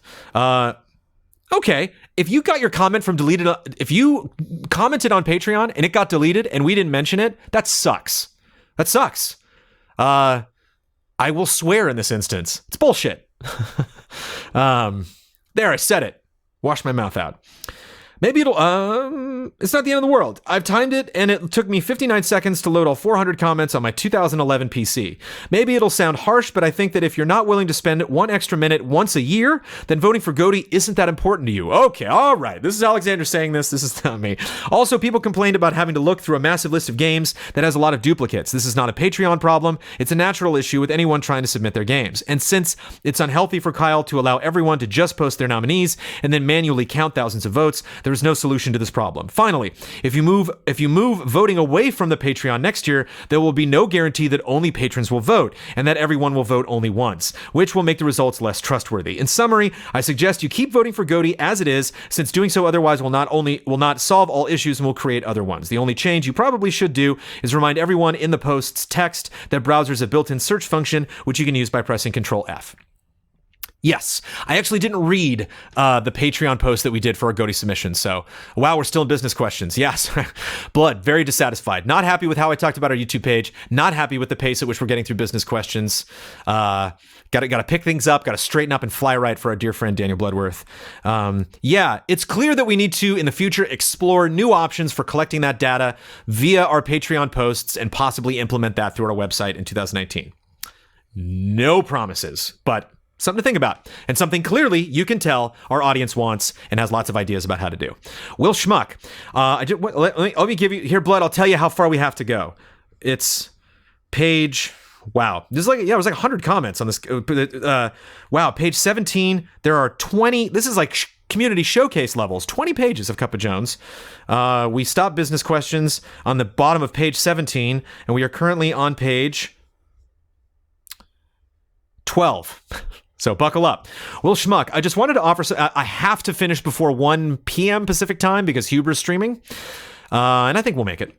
I just wanted to offer some additional feedback, this is Will Schmuck speaking, on the question that I got asked about the streaming layout and whether it is better to have the game full screen with the camera on top versus having a border around the gameplay and the camera not obstructing it. I have a very first world problem reason for preferring the full screen game layout, and that is because your borders cause noticeable image retention on my OLED TV. Static images on OLED TVs will cause those images to persist on the screen, and if left there long enough, can potentially burn in permanently. I am very much aware I have a lot of that stuff on my televisions here, as you can imagine. This means that my favorite way to watch EZA streams is to have breaks after about an hour or so to prevent this from happening. I first noticed this during the Easy Livin' stream, where the Hogue Law logo stayed on screen for a concerning amount of time. I don't think Hogue Law has a problem with that. I think he's like, hot dog. Here we go. It'd be great if we actually had like a tier, a mega sponsorship tier where we burn that logo into your monitor. That's funny. I'm sorry we did that, but it's also funny. I first noted, it's also especially bad when you consider that such bright colors such as red do this more often, meaning the Easy Allies logo is prone to do this as well. As a potential solution, if you still prefer the border layout for group streams especially, would it be possible to create a few layouts that simply move where the border text appears? For example, having one layout where the text is at the top, then another where it's at the bottom. I know this may not make much sense to do for a single game, but maybe for longer streams where multiple games are played, it would offer a clean opportunity to switch between them. I know my use case is pretty particular, and I'm sure the vast majority of allies don't have this problem. I just want to add my particular feedback to the conversation, just as something to consider, especially for longer streams that y'all do. We could change the way our group streams look. We will consider that moving forward. We could also change the camera angle. Maybe just go full screen. Maybe have a different layout that is the camera in and doesn't have the border. Because the thing that's nice about the border, like a telethon, is it's branding. You tune in and, oh, they're a Patreon. Oh, they're sponsored by Trust. Oh, that's their logo. Easy Allies. Oh, that's their website. So there's a lot of benefits that we get from that stuff, but maybe we could just every hour on the hour change up, to do a refresh or something so that, you don't get those images burnt in, because not something we talk about a lot internally or here on Cup of Jones, but definitely a valid concern, however small that community is that has that issue. Matt Bolenbach, am I a bad patron? Hear me out. I have heard you and the other allies mention how critical comments are generally your favorites for the growth opportunities they provide. Critiques, basically. I consider myself a loyal follower of Easy Allies. I consume much of the content you produce and engage with this excellent community when possible. I have seen fellow patrons extensively discuss how they feel about something said on a stream, how they feel something said on a stream was meant or said. Folks on Reddit and Reset Era delve into the minutia of any given show, fiery arguments in the YouTube comment sections, and I've heard a multitude of comments, suggestions, and corrections and criticisms right here on Cup of Jones. I've never once felt compelled to post such a comment. Take Magnificent Monsters, Mysterious Monsters, for example. I thoroughly enjoyed the demo. I also felt zero compulsion to comment about anything. I didn't want to post an attaboy, as those aren't super helpful, nor did I want to offer suggestions or criticisms, as A, it was made very clear beforehand that it was a tech demo, and B, there were multiple changes made to the show before the video was posted, as evidenced by the text overlays, and C, I trust you, the royal you, as it were, are much harsher on yourselves than I would be. Please understand, I'm not implying criticism is bad or unhealthy, quite the opposite, rather. I appreciate the feedback offered by others on my own works, and I've heard some great suggestions offered to you on this very show previously. If I don't enjoy something, I simply don't watch it or listen to it and move on. Is that fine? I think it's fine, but people here aren't here to listen to what I think. My name's not in the title. My name, Jones, my exclusive name. No one else is called Jones. I have locked down that name. No, you're not a bad fan. You're a fan. You're just a fan. You're not a bad patron? No, you're a type of patron. You are a demographic of Easy Allies that doesn't comment that much on actually, Bolenbach, I see your name a lot, but is not that critical. And it's interesting seeing a lot of people say, hey, watch Cup of Jones a lot, never really ask a question, but had just a business question, personal question pop up. And a lot of people have very heavy expectations of stuff. And not to call people out, but just for example, names off the top of my head, Snowcone Guy and VG Junkie ask very pointed questions. Morgan Mohala has a question coming up. A lot of very deep, very pointed personal questions. So there is a style that some people just naturally have. I don't feel it's forced. I don't think that they do that kind of stuff because they're like, I'm obligated to do it. I'm fulfilling my rightful role as a patron. It's just how their brain works. They just, have these thoughts and have these ideas and think these would make interesting discussions, and they do. But there's no way to be a bad patron. The only way to be a bad patron is if you are mean to other patrons and you ask offensive questions, stuff that you know that I can't answer. And if you are aggressive, if you are toxic, that's bad. But if you just don't engage as much as you maybe think you need to, no, there's no level of engagement that's required. There's no critique that, if properly worded, I will not consider whether we actually make those changes or not. No bad patrons. I love you all. Mr. Mags, just curious if Don uses the VO booth or if he records from home when he records the audio for Busted Trifecta. All that's from home or in his car. I don't know where he does that. A lot of mystery surrounding Busted Trifecta, but he doesn't do it in the booth. Anthony Sabelli. All of Box Peak was recorded in the booth, but not Busted Trifecta. Anthony Sabelli. I think all of Kyle's stuff. Kyle might have recorded some stuff in his apartment. I don't know. I was wondering if you could comment on the YouTube ad revenue during the holidays. While watching another YouTube channel, I heard him mention that he was saving a couple of high-profile videos, car reviews of exotic cars, to be released during the weeks from Thanksgiving to Christmas. Wouldn't that be dope if we had exotic car reviews during Christmas? You were like, whoa, what was up with that exotic car run of Easy Allies content over the Christmas break? That was unexpected. I enjoyed them, but unexpected. The reason was because the ad revenue during this time can be significantly higher. I'm not sure if this additional revenue was due to more ads, quantity, or that they pay more per ad, quality. And looking around YouTube, it seems like other channels release videos that appear like they were given extra time, money, or personnel to make an exceptional video for the holiday season. Do you or Bloodworth notice a change in ad revenue during the holidays? No. I know that Easy Allies has been posting videos consistently leading up to the holidays, in addition to the time and effort involved in the studio search. Do you think that there is more Easy Allies could do to capitalize on this additional ad revenue, or is the money from ads so comparatively low, bingo, to other incomes, or so unpredictable it's not worth pursuing? It's not unpredictable. We get about the same amount every month, but if that amount does fluctuate based on the popularity of said, because obviously we had like lots of videos that did lots of views in November and September and October, because lots of fun reviews were coming out during that time. So lots of people were anticipating Spider-Man, Red Dead, like all these big reviews. But if there is a dent, if there is a bump, it's hundreds of dollars, and that's about it. Yeah, we did get more YouTube ad revenue than I expected, given that we didn't put out as much, but yeah, it's pretty low. So there you go. Not a super exciting answer, but direct. Morgan Mohala with a lot of crazy questions that I might not have all the answers for. If you have time, I wanted to talk about future prospects for a healthy community. Or I might just give you quick answers to these, Morgan. But again, good questions. As EZA grows, I worry that the politeness of the community will wane into what standard internet culture seems to be. That is, inflammatory and provocative comments, slurs, demoralizing members, and trolling. Some of this has already come up in the past. With your CLS appearance, I was generally surprised at how the community seemed to venomously attack one another over strongly held matters of opinion, rather than trying to reach one another with civil discourse. I will stop you there, Morgan. Never be surprised. And I don't mean to say that because people are inherently toxic. And I think a lot of people do that. Like, I get sad and a little frustrated whenever people leave comments where they're just like, yeah, well, Twitter's a cesspool. And it's like, the world is a cesspool. Everything potentially is a cesspool. Your friend group is a cesspool. The company you work for is a cesspool. Like, there's always bad eggs. There's always issues. There's always stuff that could come up that could turn the kindest person into a monster because they really vehemently disagree with something, or they really have issues. And all of a sudden now is the time to express them, because all of a sudden something that comes up that is right in their wheelhouse, that they're, oh man, that is my my number one my pet peeve. And so I'm not surprised when those things happen, and in a weird way, I don't enjoy them, but I appreciate when those things come up because I learn so much from those processes. Like you were talking about the CLS appearance, a lot of pluses and minuses in that whole process. And I learned so much. That was a very strong growth period for me. Lots of regrets, lots of ways I wish I had handled that better, but lots of lessons that I will take with me forever. Morgan continues, if this is too many questions, feel free to pick one or skip them altogether. I'll just try to answer them as quick as I can. How would you want the EZA community to respond to extreme opinions?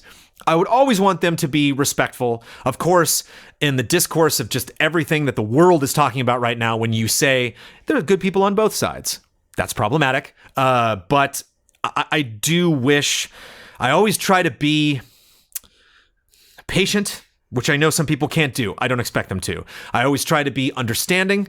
I always try to listen. I know some people are like, I'm not going to do it, Jones, and I'm not asking you to.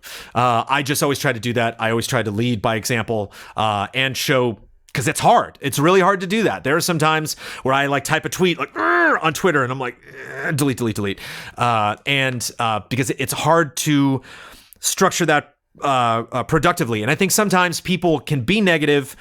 Sometimes people are negative and they know they're not being productive and they don't care. They just need to get that off their chest. They need to make their point. And sometimes I want to provide them the opportunity to do that. What's frustrating is sometimes people are negative and they think it's being productive and it's not. And just because it's not going to achieve the goals that I think they want from reading it. But I don't know how people are going to react. I don't know what their intent is behind the comment that they made.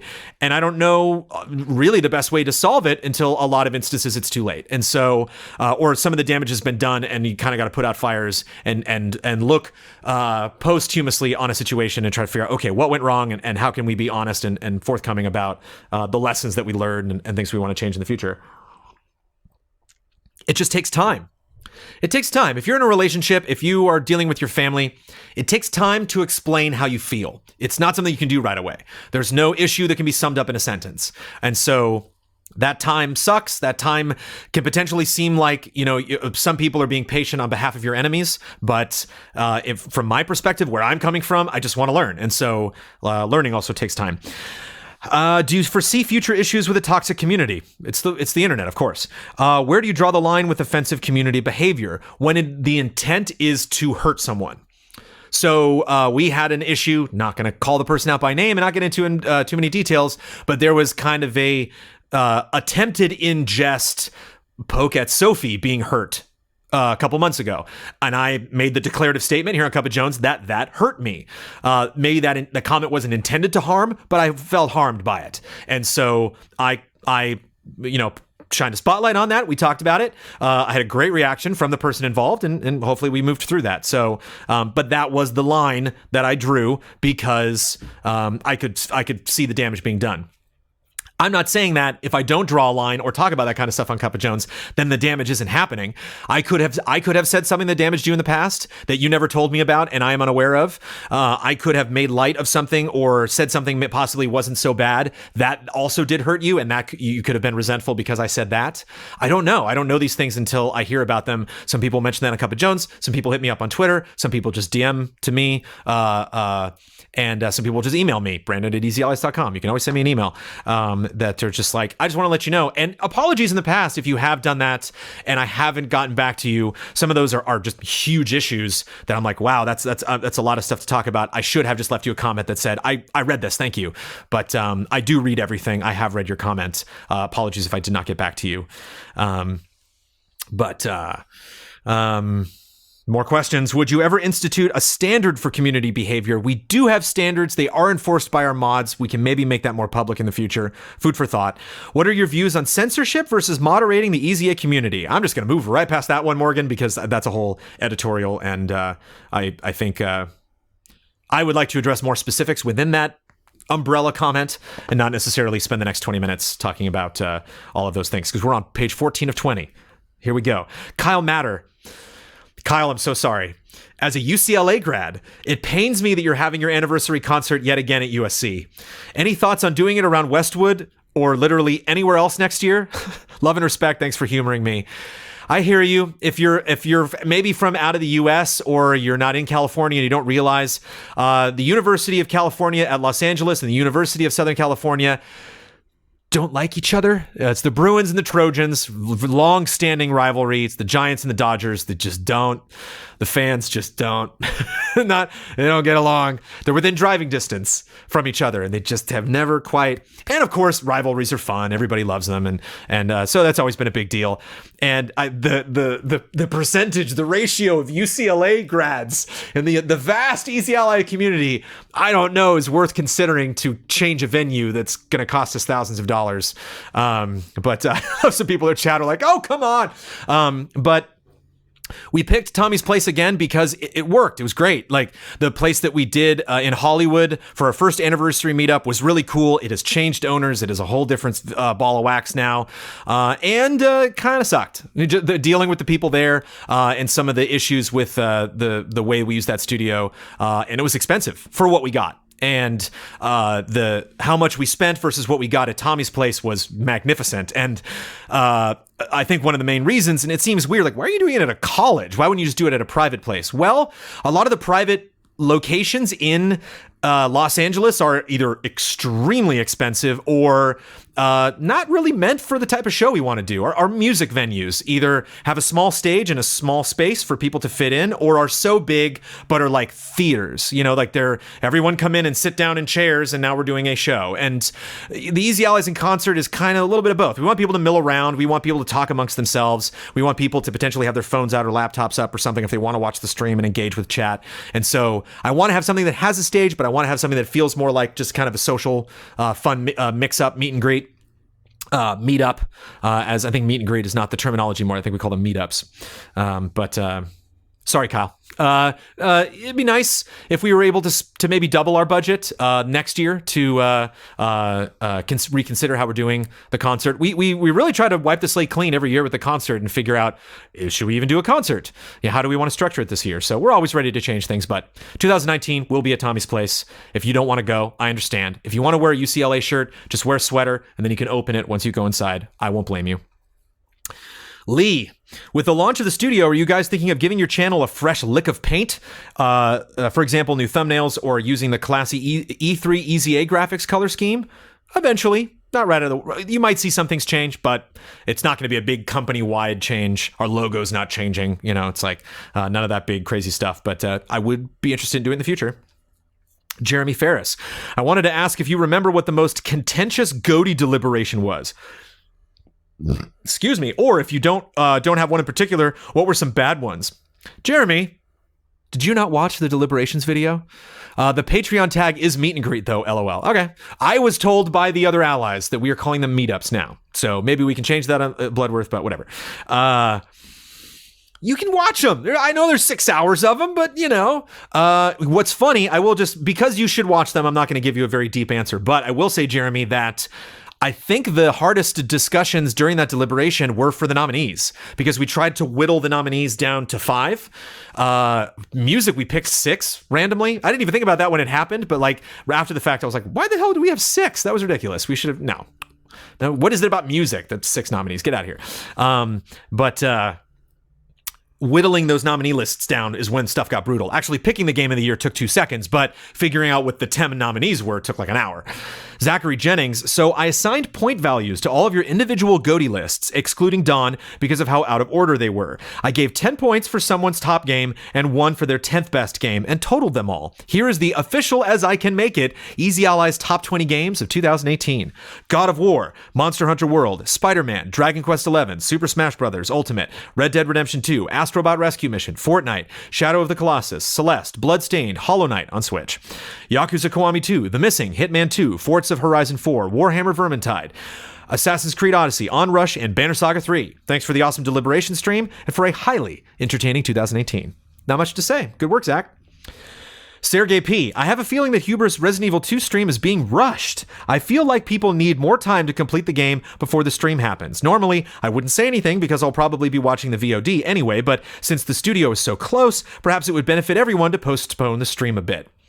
I am not about to tell Michael Huber the way to cover Resident Evil 2. I know the music edit adding 6th was like the last second after we chose the winner. Ben wanted Celeste up there. Oh, I get it.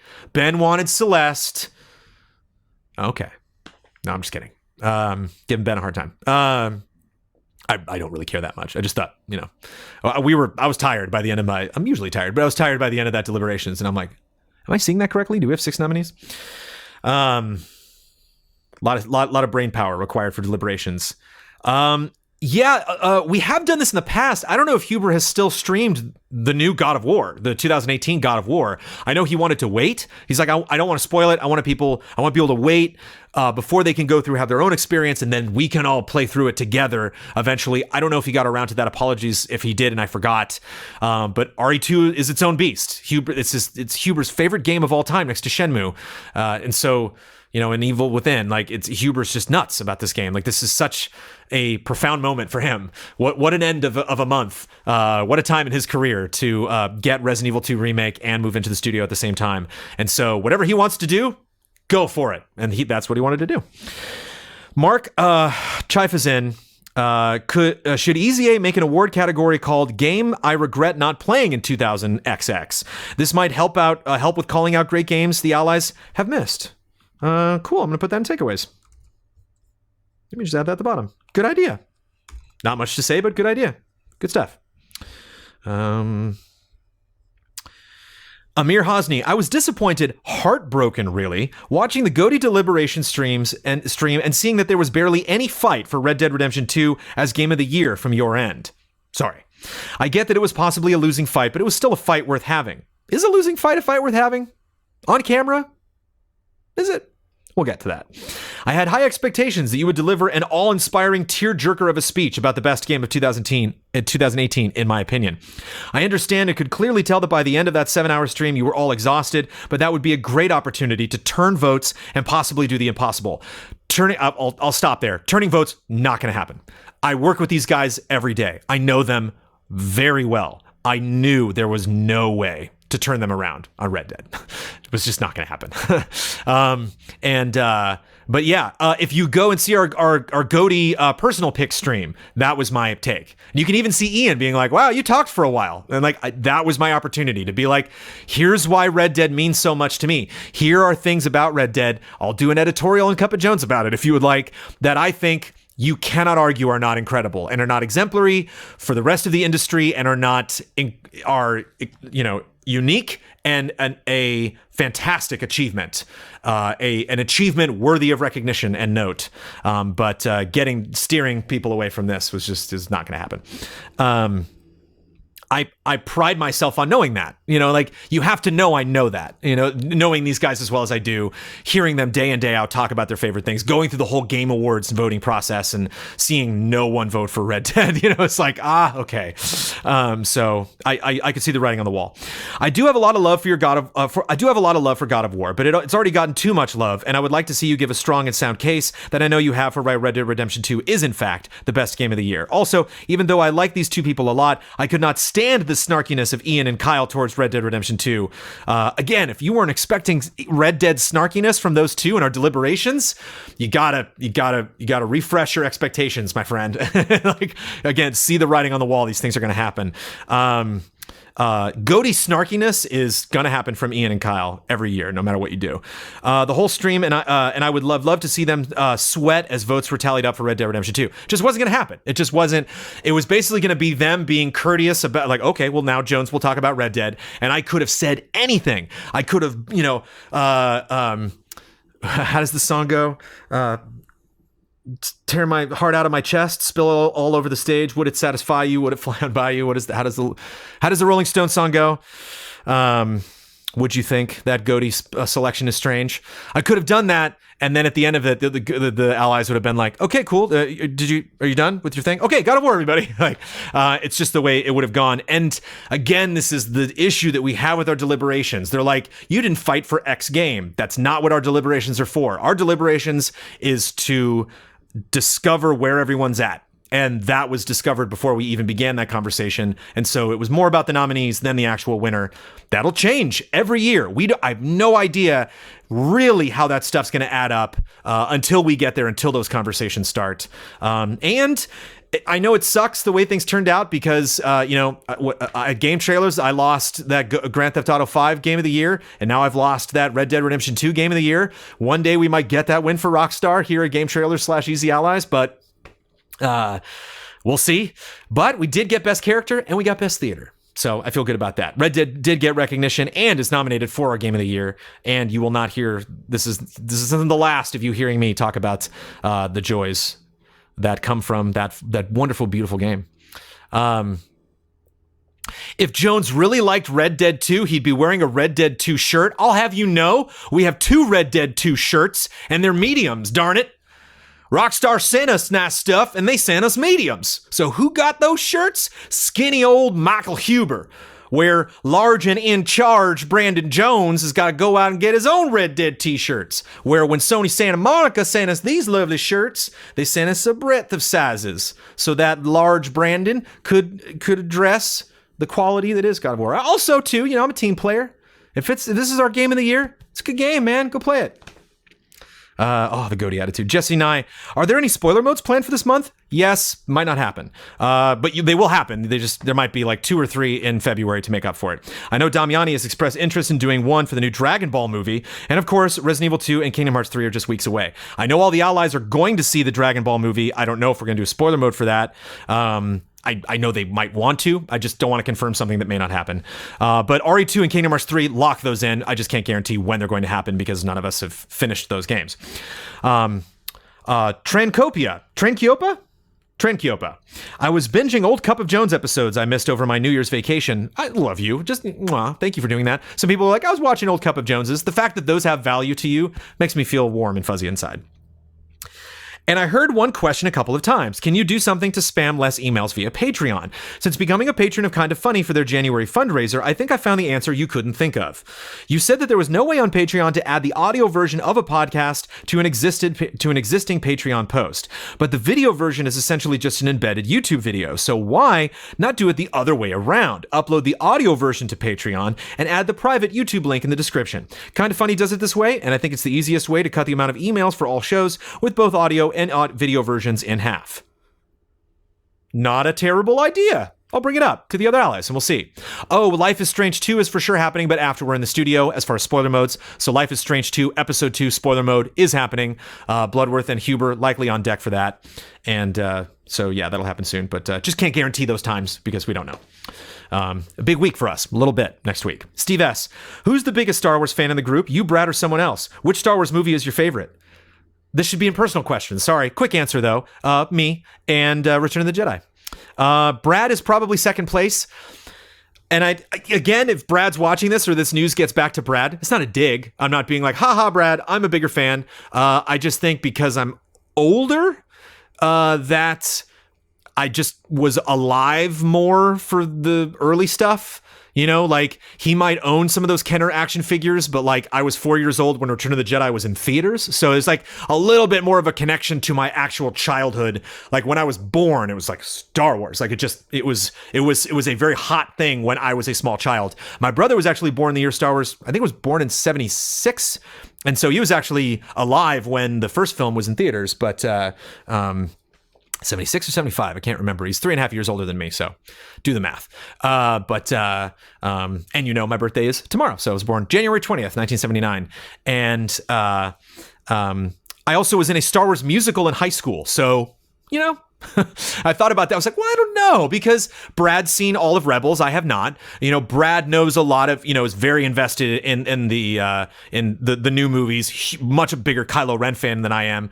Then again, I play Galaxy of Heroes every day. I was in a Star Wars musical. I told you about that Grapes of Wrath thing a couple of weeks ago, where we turned Grapes of Wrath into Star Wars. So like, I have a history. I have a annual gathering I do every few years with my friends from high school, where we get together, we watch all 6 films. So while I'm not as rabid of a Star Wars fan, like maybe I'll lose a lot of trivia questions if we play Trivial Pursuit Star Wars, or there might be some show or comic book or expanded universe novel that I skipped that Brad caught up on. But I think in the grand scheme of things, I win. Dave Red, I can't wait to tune in on Twitch for the new studio reveal on the January 29th group stream. Question, are you or the other allies concerned about patrons and or the main channel YouTube subscribers who don't turn into Twitch for this moment, potentially feeling left out or slighted? Always, that is always a concern. And like I said, there's going to be multiple announcements that day. There's going to be multiple video posts. A lot of stuff's going to be going up and sent to lots of people via many channels on that day. That's the goal. Rise Simons, are the allies going to have a required hours to be in the studio, like a 9 to 5? No. One of the biggest advantages of the studio I've heard is that you mentioned most often is being able to do more impromptu stuff, more skits, more multi-person streams, etc. As the reason you were able to do this stuff back at GT was because you were always in the same place. I've not heard hours mentioned within the studio yet, so I was wondering how all these great studio bonuses will come to fruition if the allies are just dropping by ad hoc or still having to schedule times to be around together. A little bit of both. I don't know how that's going to work because we haven't worked in the studio yet. Can't make any predictions or assumptions or promises in that regard in terms of who's going to want to be the studio. I imagine some people might be around less. Some people might be around more. We might require some people to be around more to do specific jobs. We'll see. All of that, I think, has to happen organically, and we'll get there. Discarded Digit with the last business question. Whew. I have a suggestion regarding the Hall of Greats. Can you change the cadence of the event going forward to occur in the cycle of January, April, July, and October rather than the current cycle, March, June, September, December? This is the best time to make the change since you're already behind a month. December is obviously a bad month to slot in a stream that requires full attendance because of the holiday vacation, but June has E3. I recall that the June group stream schedule in 2018 was E3, and then the following Tuesday was E3 Awards, and then the next week was the Hall of Greats. That was a long time to go without an actual game being played on the group stream. Great idea. We have a big meeting coming up in the studio, an 8-hour all-day in-person whole 2009 schedule meeting, and a great thing to bring up at that meeting. So I will leave it there, and we'll move on to feedback for personal after I take a nice long gulp from the smooth.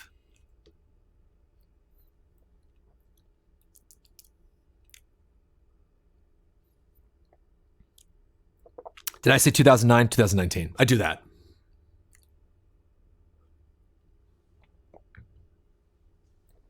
Going back in time. Gonna go back in time. Banna, banna, banna. How was 2009? 2007 was really good. Was 2009 good? I remember 2010 or 2011 being the next really good year in gaming, but good 2009 games. Let me have them. Uncharted 2 is about to come out. Oh yeah! This is Mr. Showtime. Nice. I'm all about 2009 though. I think we went to both Japan and Germany that year. Blood loves it. Yeah, there we go. All this 2009 reminiscing. They let me look at photos. You're reminding me of Blood's 2009-2019 nostalgia meme tweet that he did. Top 10 reasons to revisit 2019 or 2009. What kind of smoothie is that? It's blueberries. Everybody, it's always the answer, blueberries. Actually, this is mixed fruit, but I prefer blueberries.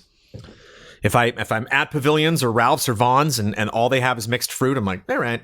Try to get the organic ones. One's not made in Chile. It's oh, that has to travel halfway across the world. No, thank you. Feedback, personal.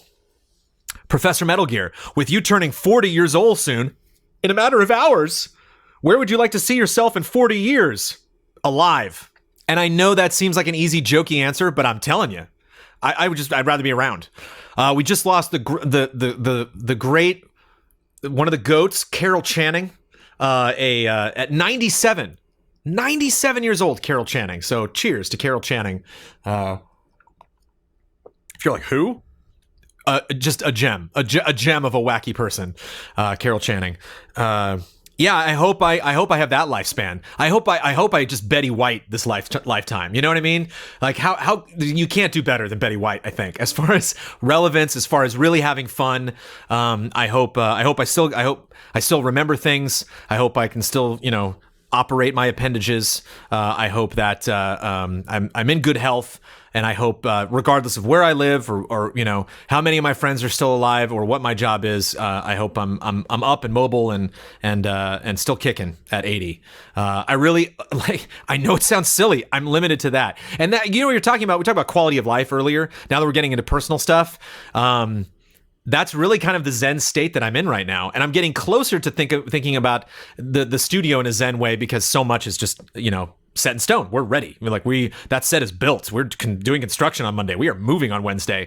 And so a lot of it is I just got to sit back and let it happen. So, Blood talking about his Japan trip, and Germany trip. But we have another question coming up that's very similar to that. Megan Leinart, my favorite Rockstar game to this day is still Bully. I know how much you love Rockstar and their games, but I don't want to hear you talk about it. But I don't hear you talk about it. You don't hear me talk about Bully? I've talked about Bully. I talk about Bully all the time. I replayed Bully. I know I've talked about Bully on Cup of Jones because this might be a group stream, but what I really want to do, and I might do this year, is I've always wanted to do the Bully school year full playthrough, where I start playing in the beginning of September, and then the first time that the game noticeably jumps in time to like a season, whether it's like Halloween or Christmas or it starts snowing or it's the end of the school year, and then stop playing the game and then pick up in December or something, and basically spend that whole school year playing Bully. Good idea, bad idea? I don't know. I just thought that would be fun. Blood dropping some great gems that I want to make exclusive to YouTube chat. If you want to get these choice gems from Bloodworth, you got to show up. You got to watch it live and get in that YouTube chat. Excuse me. So if they are making a sequel to Bully, what would you like to see? Could a sequel to this game exist in the climate we live in today? Hell yeah.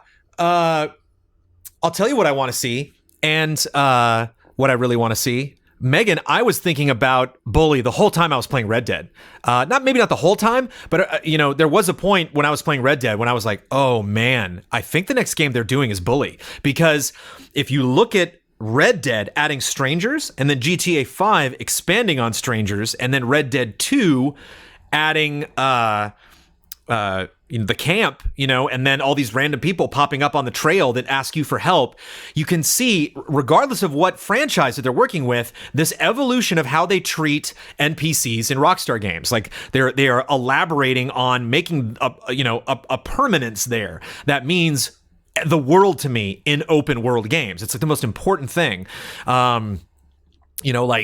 I hate it. I play a lot of Assassin's Creed Odyssey, and as much as I love that game, I hate when like I would finish a quest and then it would be like, hey, you finished the quest. And like you got the XP, and then either the NPC I was talking to is now gone magically, like I was just talking to them, where'd they go? Or now they're not even acknowledging me. Now they're just kind of like doing an idle animation, and I'm like, I'm right here, Socrates, I'm right here.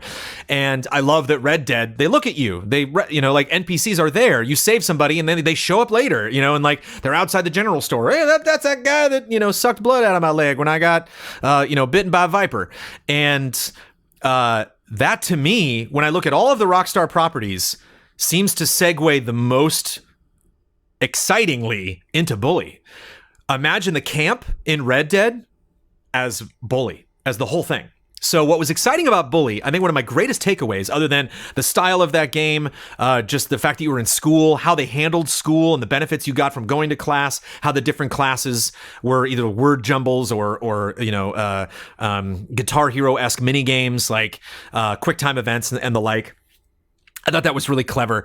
But what was neat was if you were to go into town or you were to walk around campus, if you were to see someone, that person has a name. That is a specific NPC. That is a teacher, a resident, or a student.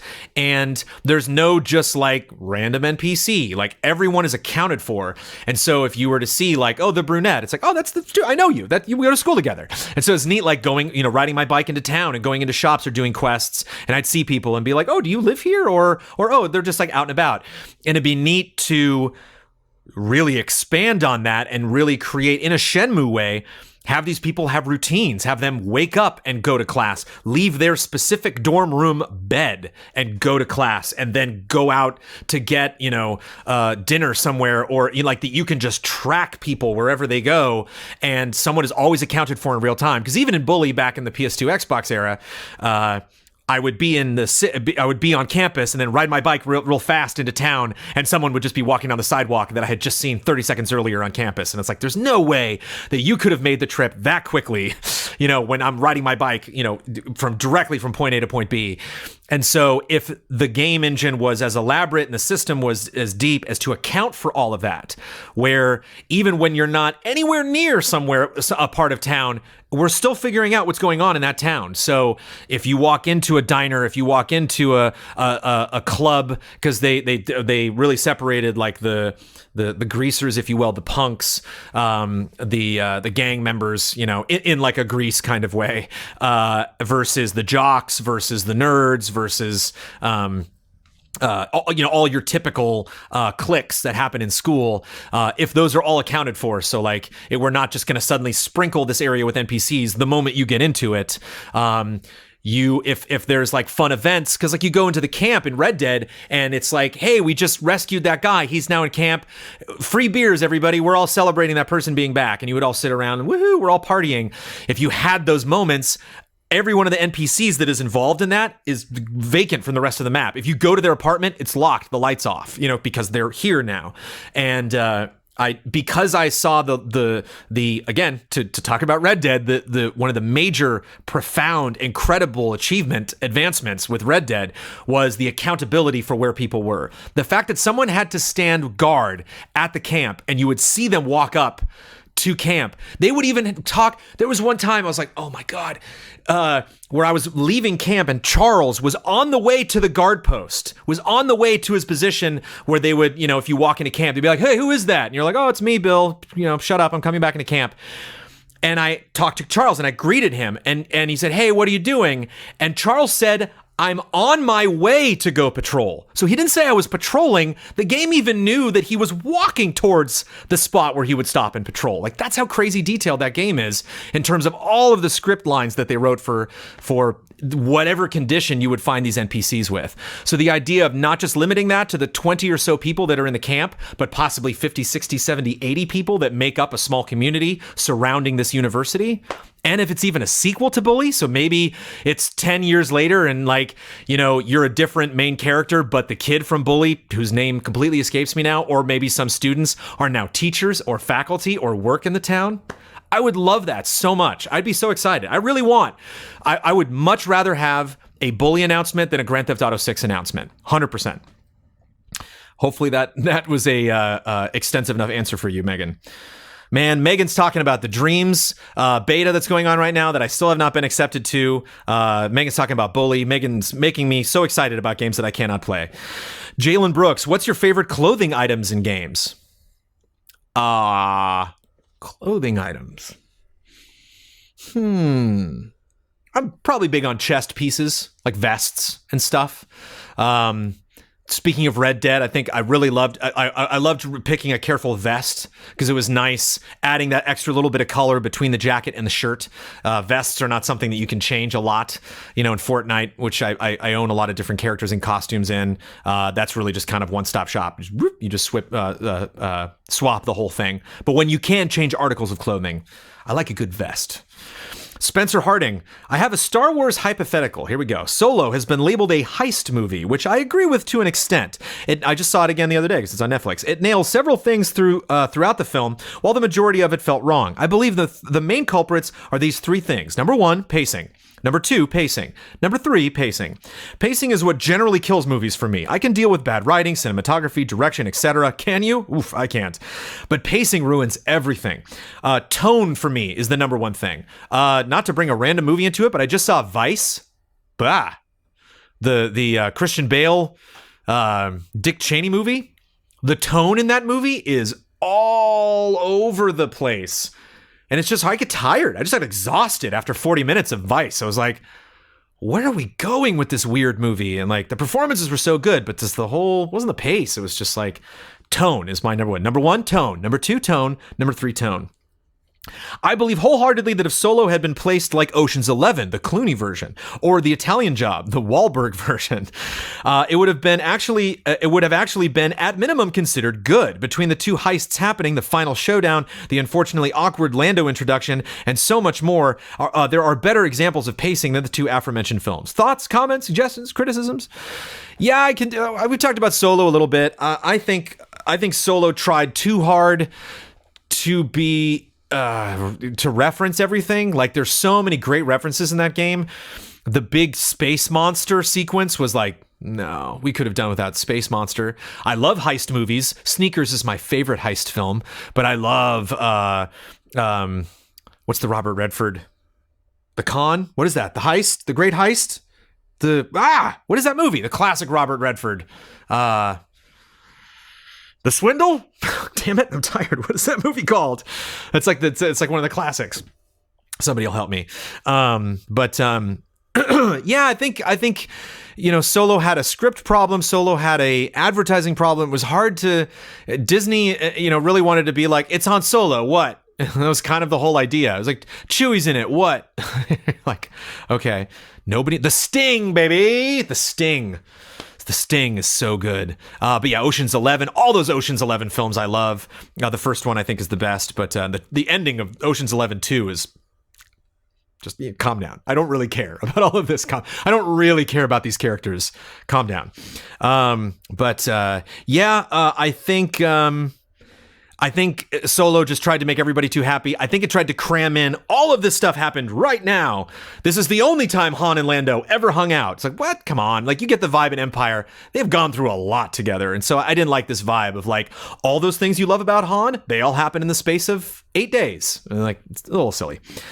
Stefan Flemix, what's your favorite snack and beverage during gaming? Water and Skittles.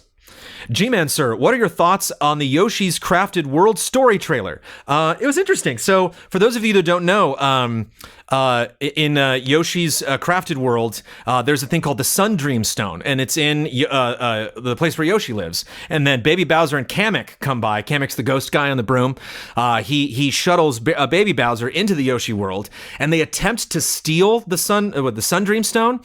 And then the Sundream Stone doesn't shatter, but it houses all of these little crystals, kind of like the Infinity Gauntlet. And then all of those go sprinkling, and like you see where this is going, into the Yoshi world. And then Yoshi and all of his, dinosaur friends have to go out and retrieve all of these things and stop Baby Bowser and Kamek from, just running amok in the Yoshi world.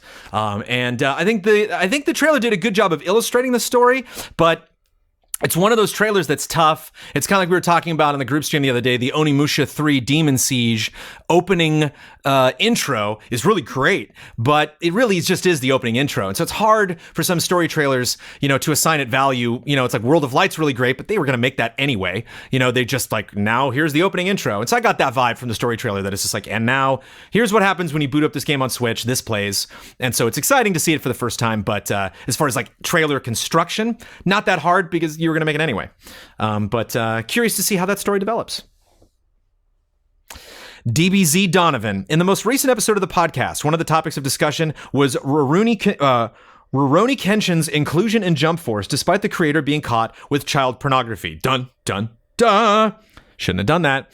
What he did was absolutely disgusting. You won't see me arguing against that, but still, glad where that was going. That's the line. It's like, where do you see the line in the community? It's right there. If DBZ Donovan had been like, look, let's talk about child pornography. Kyle's attitude and take on the situation didn't sit well with me. While it's true the creator of Kenshin did some horrible things, Kyle acted like the series itself was now tainted and shouldn't be enjoyed. He even half-jokingly said that if the game was group streamed, no one was allowed to pick Kenshin characters. I'm not personally a fan of the series, but I don't think like people who are should suddenly be forced to reject a series that is potentially near and dear to them simply because of someone who worked on it. Excuse me. Shouldn't there be some kind of separation between art and artist? Shouldn't we just never listen to a Michael Jackson song again? I just wanted to get your opinion on this, and if I'm way out of line, don't hesitate to tell me. I think there are two ways to answer this question to be as safe as possible. Personally, hell yeah, I think there should totally be a separation. There are also James Cameron, I think, is a major asshole, but I love his films. There is several ways you can document James Cameron being extremely disrespectful to writers, to other directors, to his actors that are in his films. Alfred Hitchcock was a notorious jerk. There's a lot of people that I enjoy. I think J.K. Rowling can sometimes be like, okay, so there are a lot of artists that I don't agree with, don't necessarily, I don't need to get tea with you, I'm fine, but man, you write good books, or wow, you really make good movies, or boy, you write good music. And so I totally get that. I totally get the separation. But there's a difference between my personal take on that and someone's personal opinion over whether they choose to absorb more content and a group's decision. So maybe we might want to avoid streaming something, or maybe we might want to just, if it's tainted, you can't ignore the fact that it's like you were saying, like it's Kyle acted like the series itself is now tainted. It is. That's what he did. That's what Kenshin did. He made you never stop thinking about that. Unfortunately, it happens sometimes to celebrities where like rumors and lies will permeate, fake stories will become real because of how many times they're told. And whether that happened or not, that celebrity's like, well, that's on my Wikipedia page now. There's nothing I can do about it. And so he can't move away from that, whether it's true or not, how bad it is or not. It is now a part of this franchise. I'm not saying it should be. I'm not saying we should enforce that. It just is. That's where we are. It's just how the world works. And so sometimes we might want to avoid stuff like that because like we just don't want to deal with it. We just don't want to deal with the comments.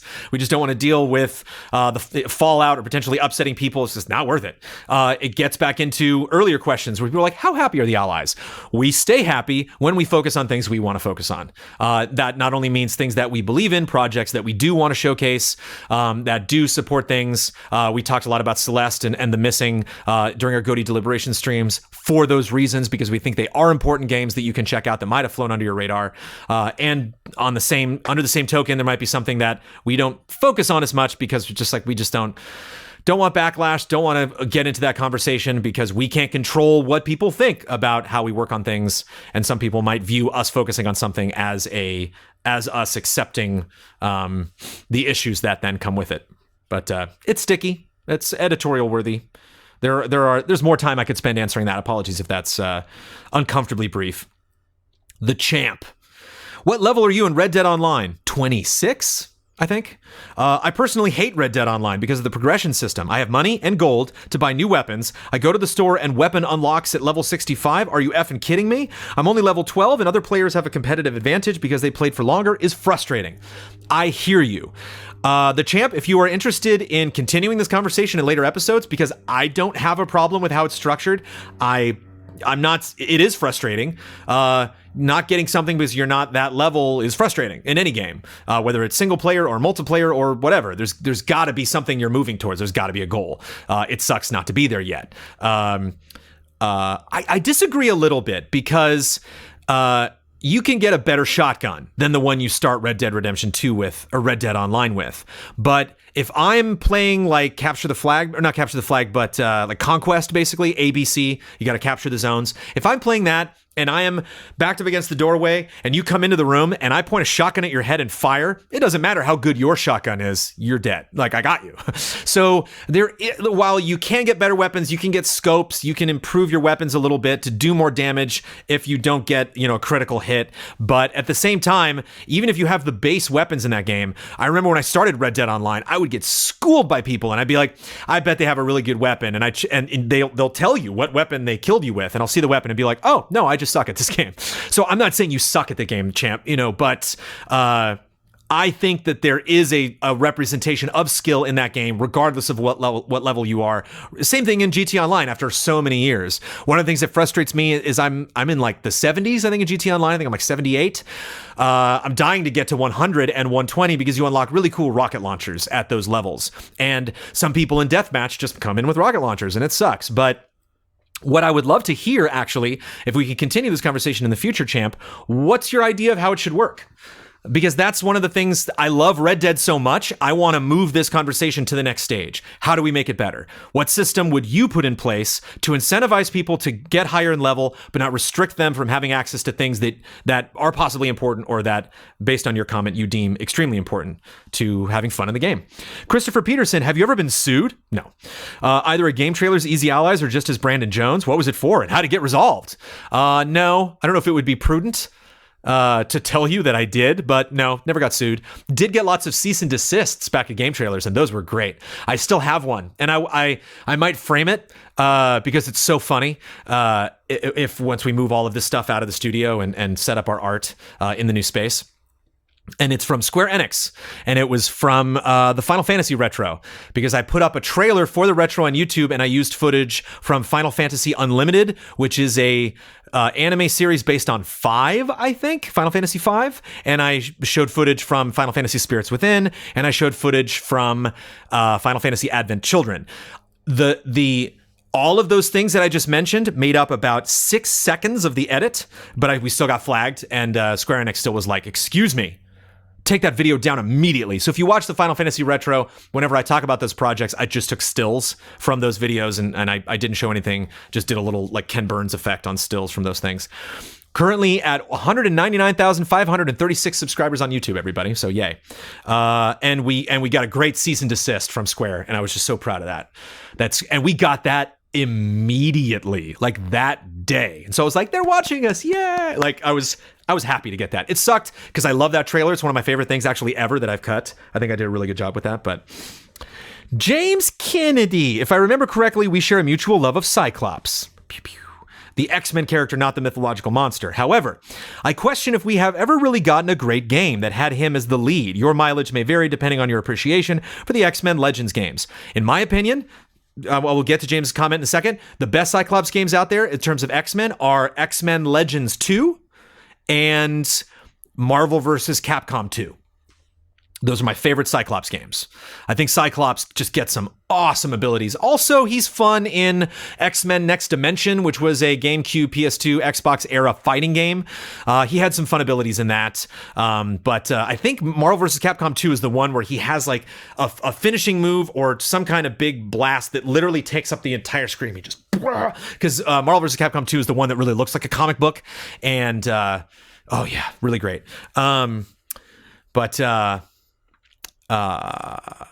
Can you paint me a picture of your ideal Cyclops-centered game? If I must. It seems likely that this will be an X-Men game, but it doesn't necessarily have to be. Follow your heart, Jones. This is definitely an X-Men game. I don't think a Cyclops-centered video game will sell, but since you asked, my favorite Cyclops game would be a beat-em-up. Maybe not a side scroller, but definitely something where you're using your fists a lot because Cyclops, aside from his eye beams, really just a big buff guy. He's ripped not because he's superhuman. He's ripped because he hits that gym, baby. And what do you bench, Scott? And I like that because he's the leader, so he's also exemplary. Like, gotta take care of yourself. You gotta be healthy. You know, even if you have a cool ability where you can phase through walls, do push-ups. Damn it! You know, get your endurance up, get your speed up, so that you can tackle whatever's thrown at you. And so there'd be a lot of punching. And it would I think it'd be interesting also to use reflectiveness, because that's another ability that I had a friend of mine that introduced me to that I didn't know about Cyclops. And the rules of Cyclops vary depending on what comic series he's appearing in. But I think I once had The Science of X-Men, this book called The Science of X-Men. That's really fun. The chapter on Angel was fascinating about how Angel could possibly fly and how his wings could work. Because it's like when Angel's just standing there and the wings aren't flapping, like, huh? How are you flying right now? And they said that Cyclops' eyes are black holes, which I thought was exciting, or possibly black holes. They were trying to explain how it would work. And they also indicated that Cyclops has perfect trajectory perception. So if there's like a mirror or something that I know the beam is going to bounce off of, I can bullseye somebody over there. Scott can see where the direction that's going to take. And so one joke that I always wanted to put into a X-Men comic or movie or whatever that I would build, that I could potentially write someday, would be never play pool with Cyclops, because he's really good at pool. Cyclops can just tell. He's a shark at that pool table because that's one of his abilities. And it makes sense because he has a beam, it's a straight line. So that would be a fun advantage for him to be able to do that. But it'd be neat if that had reflections. And that's why X-Men Legends 2 is one of my favorite Cyclops games, because he had an ability where instead of a straight beam, he would just be like tap, tap, tap, tap, tap, and would send out just like a ricochet, and it would just bounce off all of the walls. And so it was fun. It's really fun in the X-Men Legends and Ultimate Alliance games. I'm really excited to do it again in Ultimate Alliance 3, where you just run into a room, just like Diablo, and there's a bunch of boxes, and you just smash, smash, smash. And so it was fun being Cyclops and just being like pew, pew, pew, and they would just bounce off every wall and blow up every single thing in the room, and then you just run around and pick up all the coins. So a lot of fisticuffs, a lot of kicking, a lot of grapples, maybe a little bit of wrestling. Be kind of cool to like choke people into unconsciousness and then knock them out of the way. I don't view Cyclops as a killing machine. I think he really tries to be diplomatic about what the most important targets are. Lots of ricochet stuff. And it'd be fun if the other X-Men are in it. If like you maybe follow one or two X-Men, or they follow you because he's the leader, and you can like have little sub abilities where you tell Wolverine to do something or Storm to do something because he was the leader. Maybe not Storm, because I think Cyclops is the leader of Gold Team and Storm was the leader of Blue Team. And so maybe it'd be neat if it was called like X-Men Gold Team and you played primarily as Cyclops, but you could also instruct the other X-Men to do cool stuff around you. So while you're punching people, you can like throw somebody up in the air and like Colossus will come down on him or something. That would be fun. Never going to happen, but it'd be fun.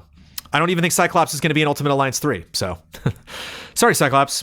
You're boring, unfortunately, according to everyone else. Moses D. Silfer, 22 minutes left. We can do it. One more page. What do you think is the best premise to a fictional story? Batman.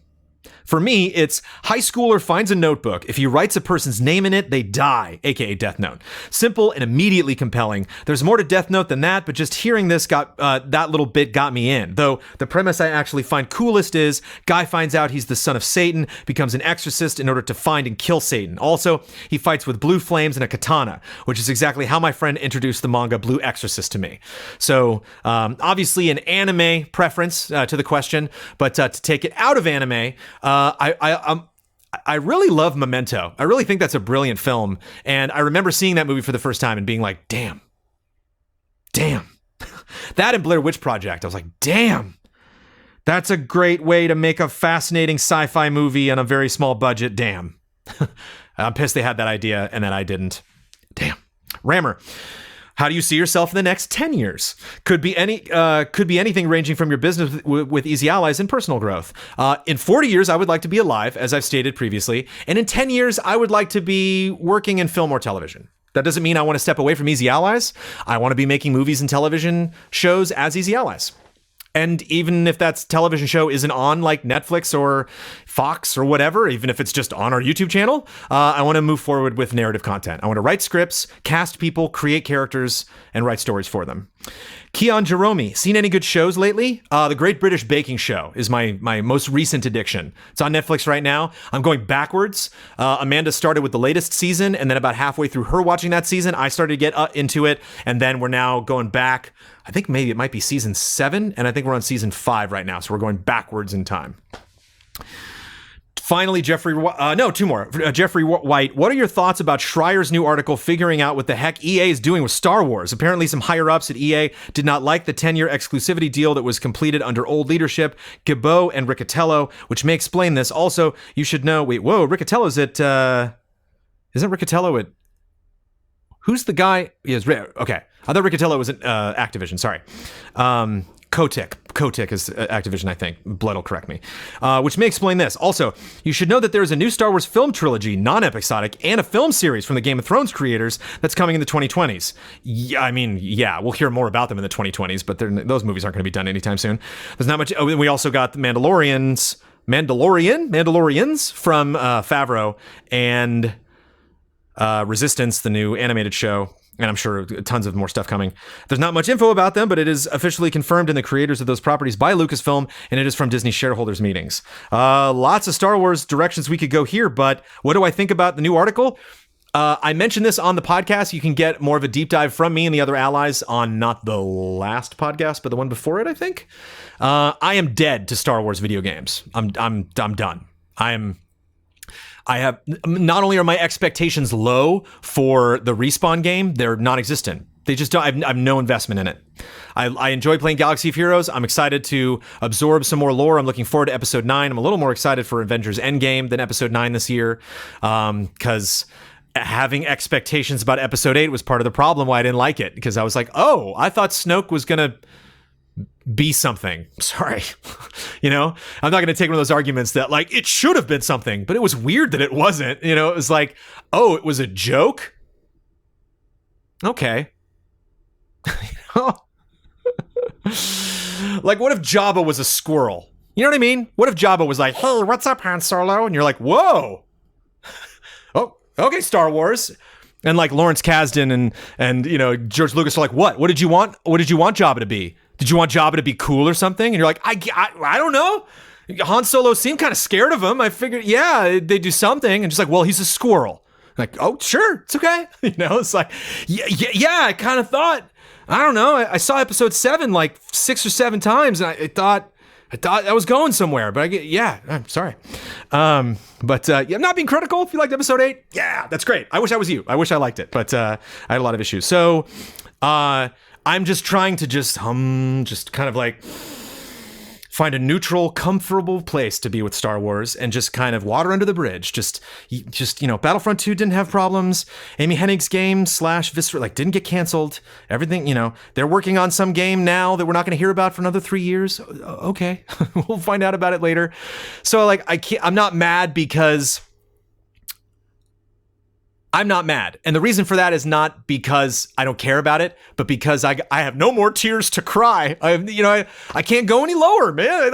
It's like when Galaxy of Heroes, when a mobile game is the most rewarding Star Wars experience I've had in the last decade in terms of video games, save for maybe the Old Republic and parts of Battlefront 1. Never played Battlefront 2. Yuck. Alex Pisa, what's a free day like for you? It's fun to wrap it up because I'm getting a free day tomorrow. I go to Disneyland mostly. I'm terrible at planning events with my friends.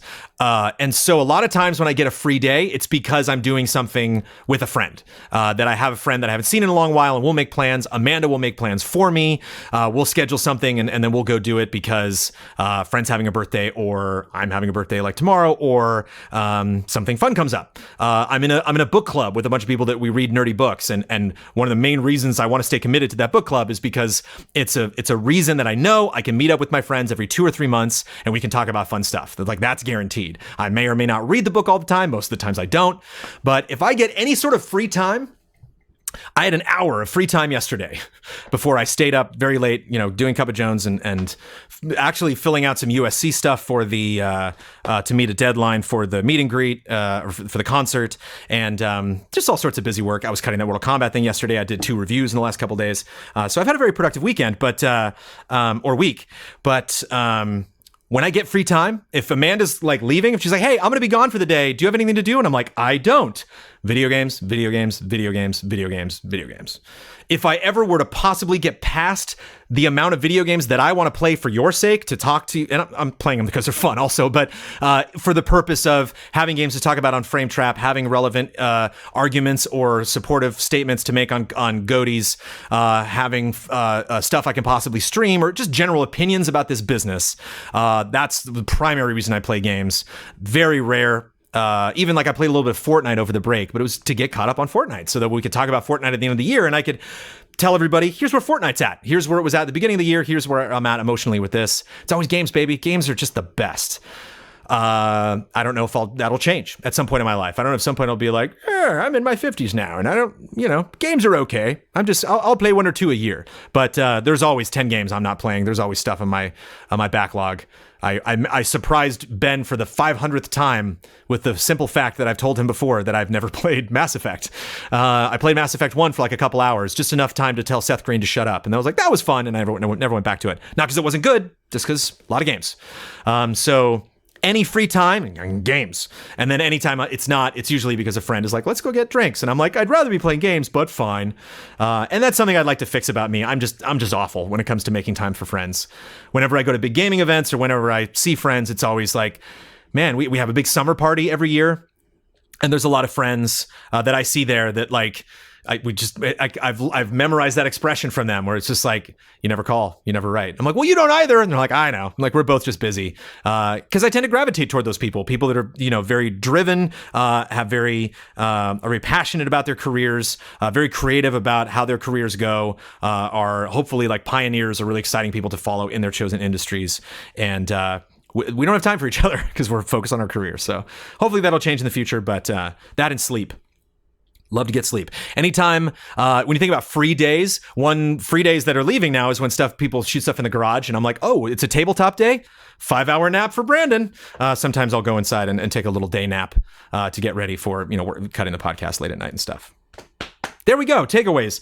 Lottery for Q&A questions. Good idea. Put the video link in the audio post for each podcast. Go backwards, basically. Put up the audio post, and then you can link to the YouTube from there.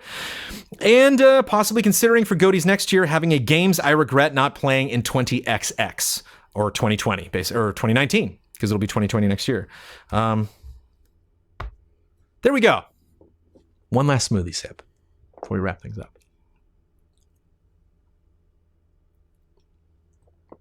ladies and gents, I apologize that at the end of this episode, I do not have a big montage of all of the Cup of Jones done in the garages. They're not going anywhere. I can do that later, I guess, if I want to, if I think it's worth it.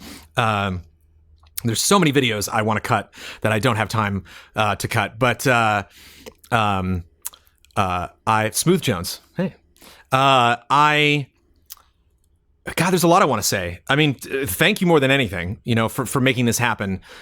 It's I feel bad because I'm so proud of what we built in this space. I'm so proud of how creative we've gotten over the years.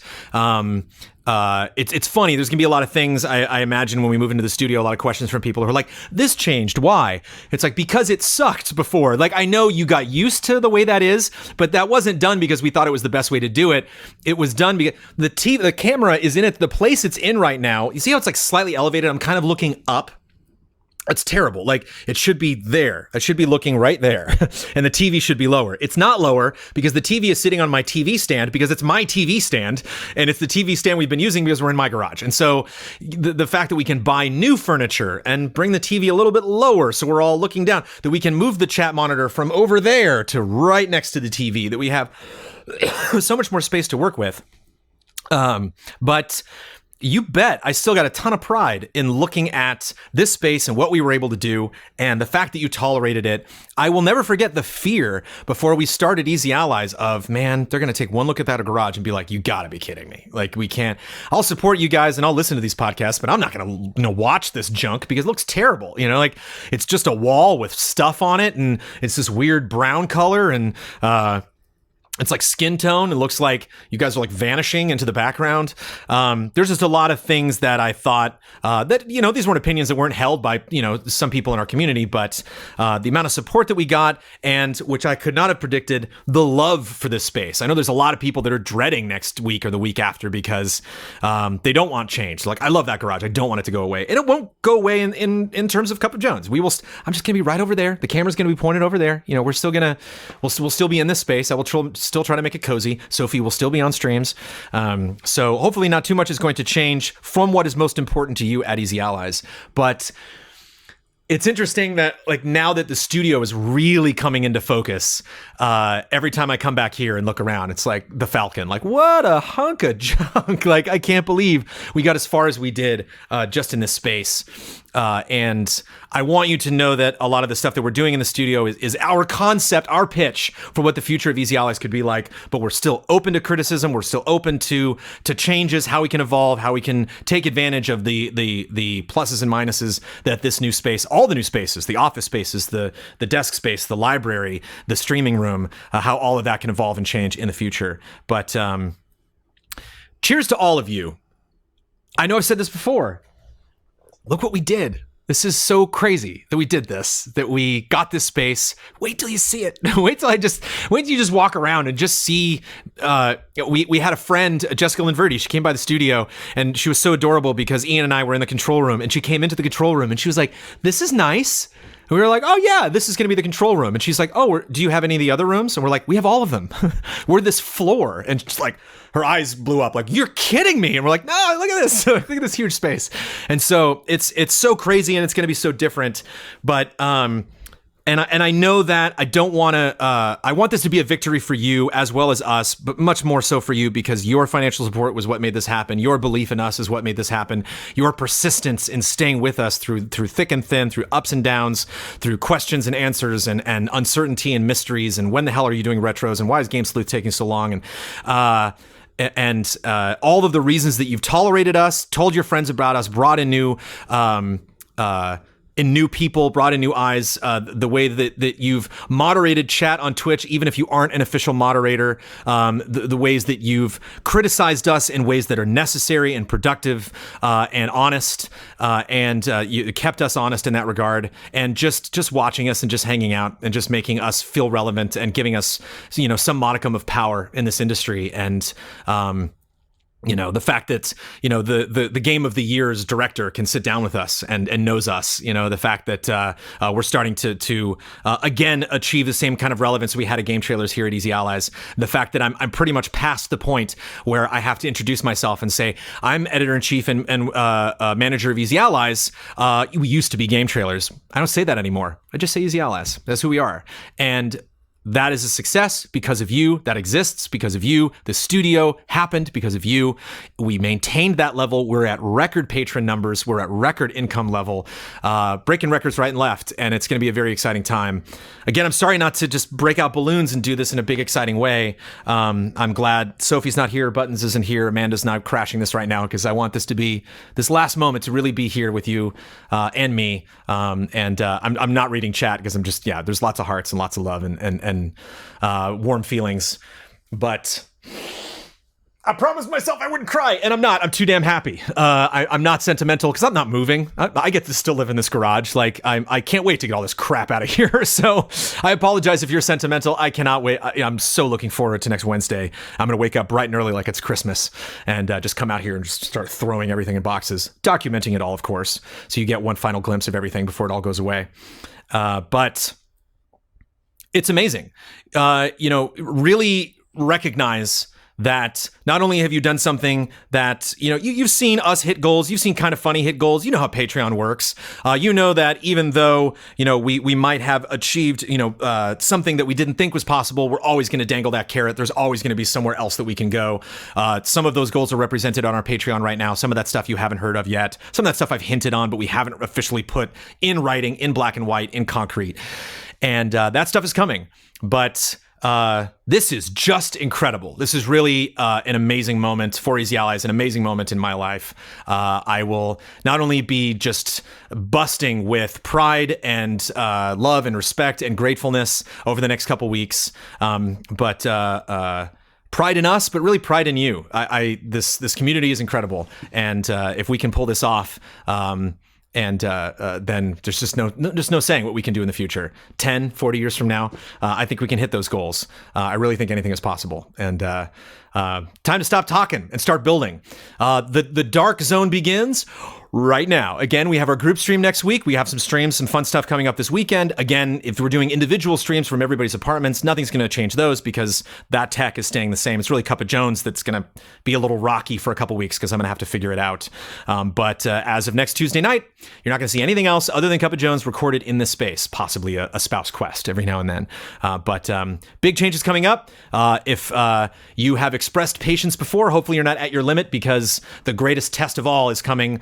Not only in the lack of information that might happen in the next couple of weeks as we finalize things, but your initial impressions of the studio, which I imagine will have a healthy dose of, what? And we're expecting that. I want to hear it. I want to hear your concerns. I want to hear your ideas for where we can take this moving forward. But I love all of you so damn much, and I just can't take it anymore. And I'm delaying the end of this episode, even though I got nothing more to say. I really should wrap it up. All of you are incredible. Spend this weekend before our group stream watching the stuff that we have planned to stream this weekend, but giving yourself a hearty pat on the back. Because whether you joined us this month, whether this is your first Cup of Jones, or you've been around since the Game Trailers days, cheers.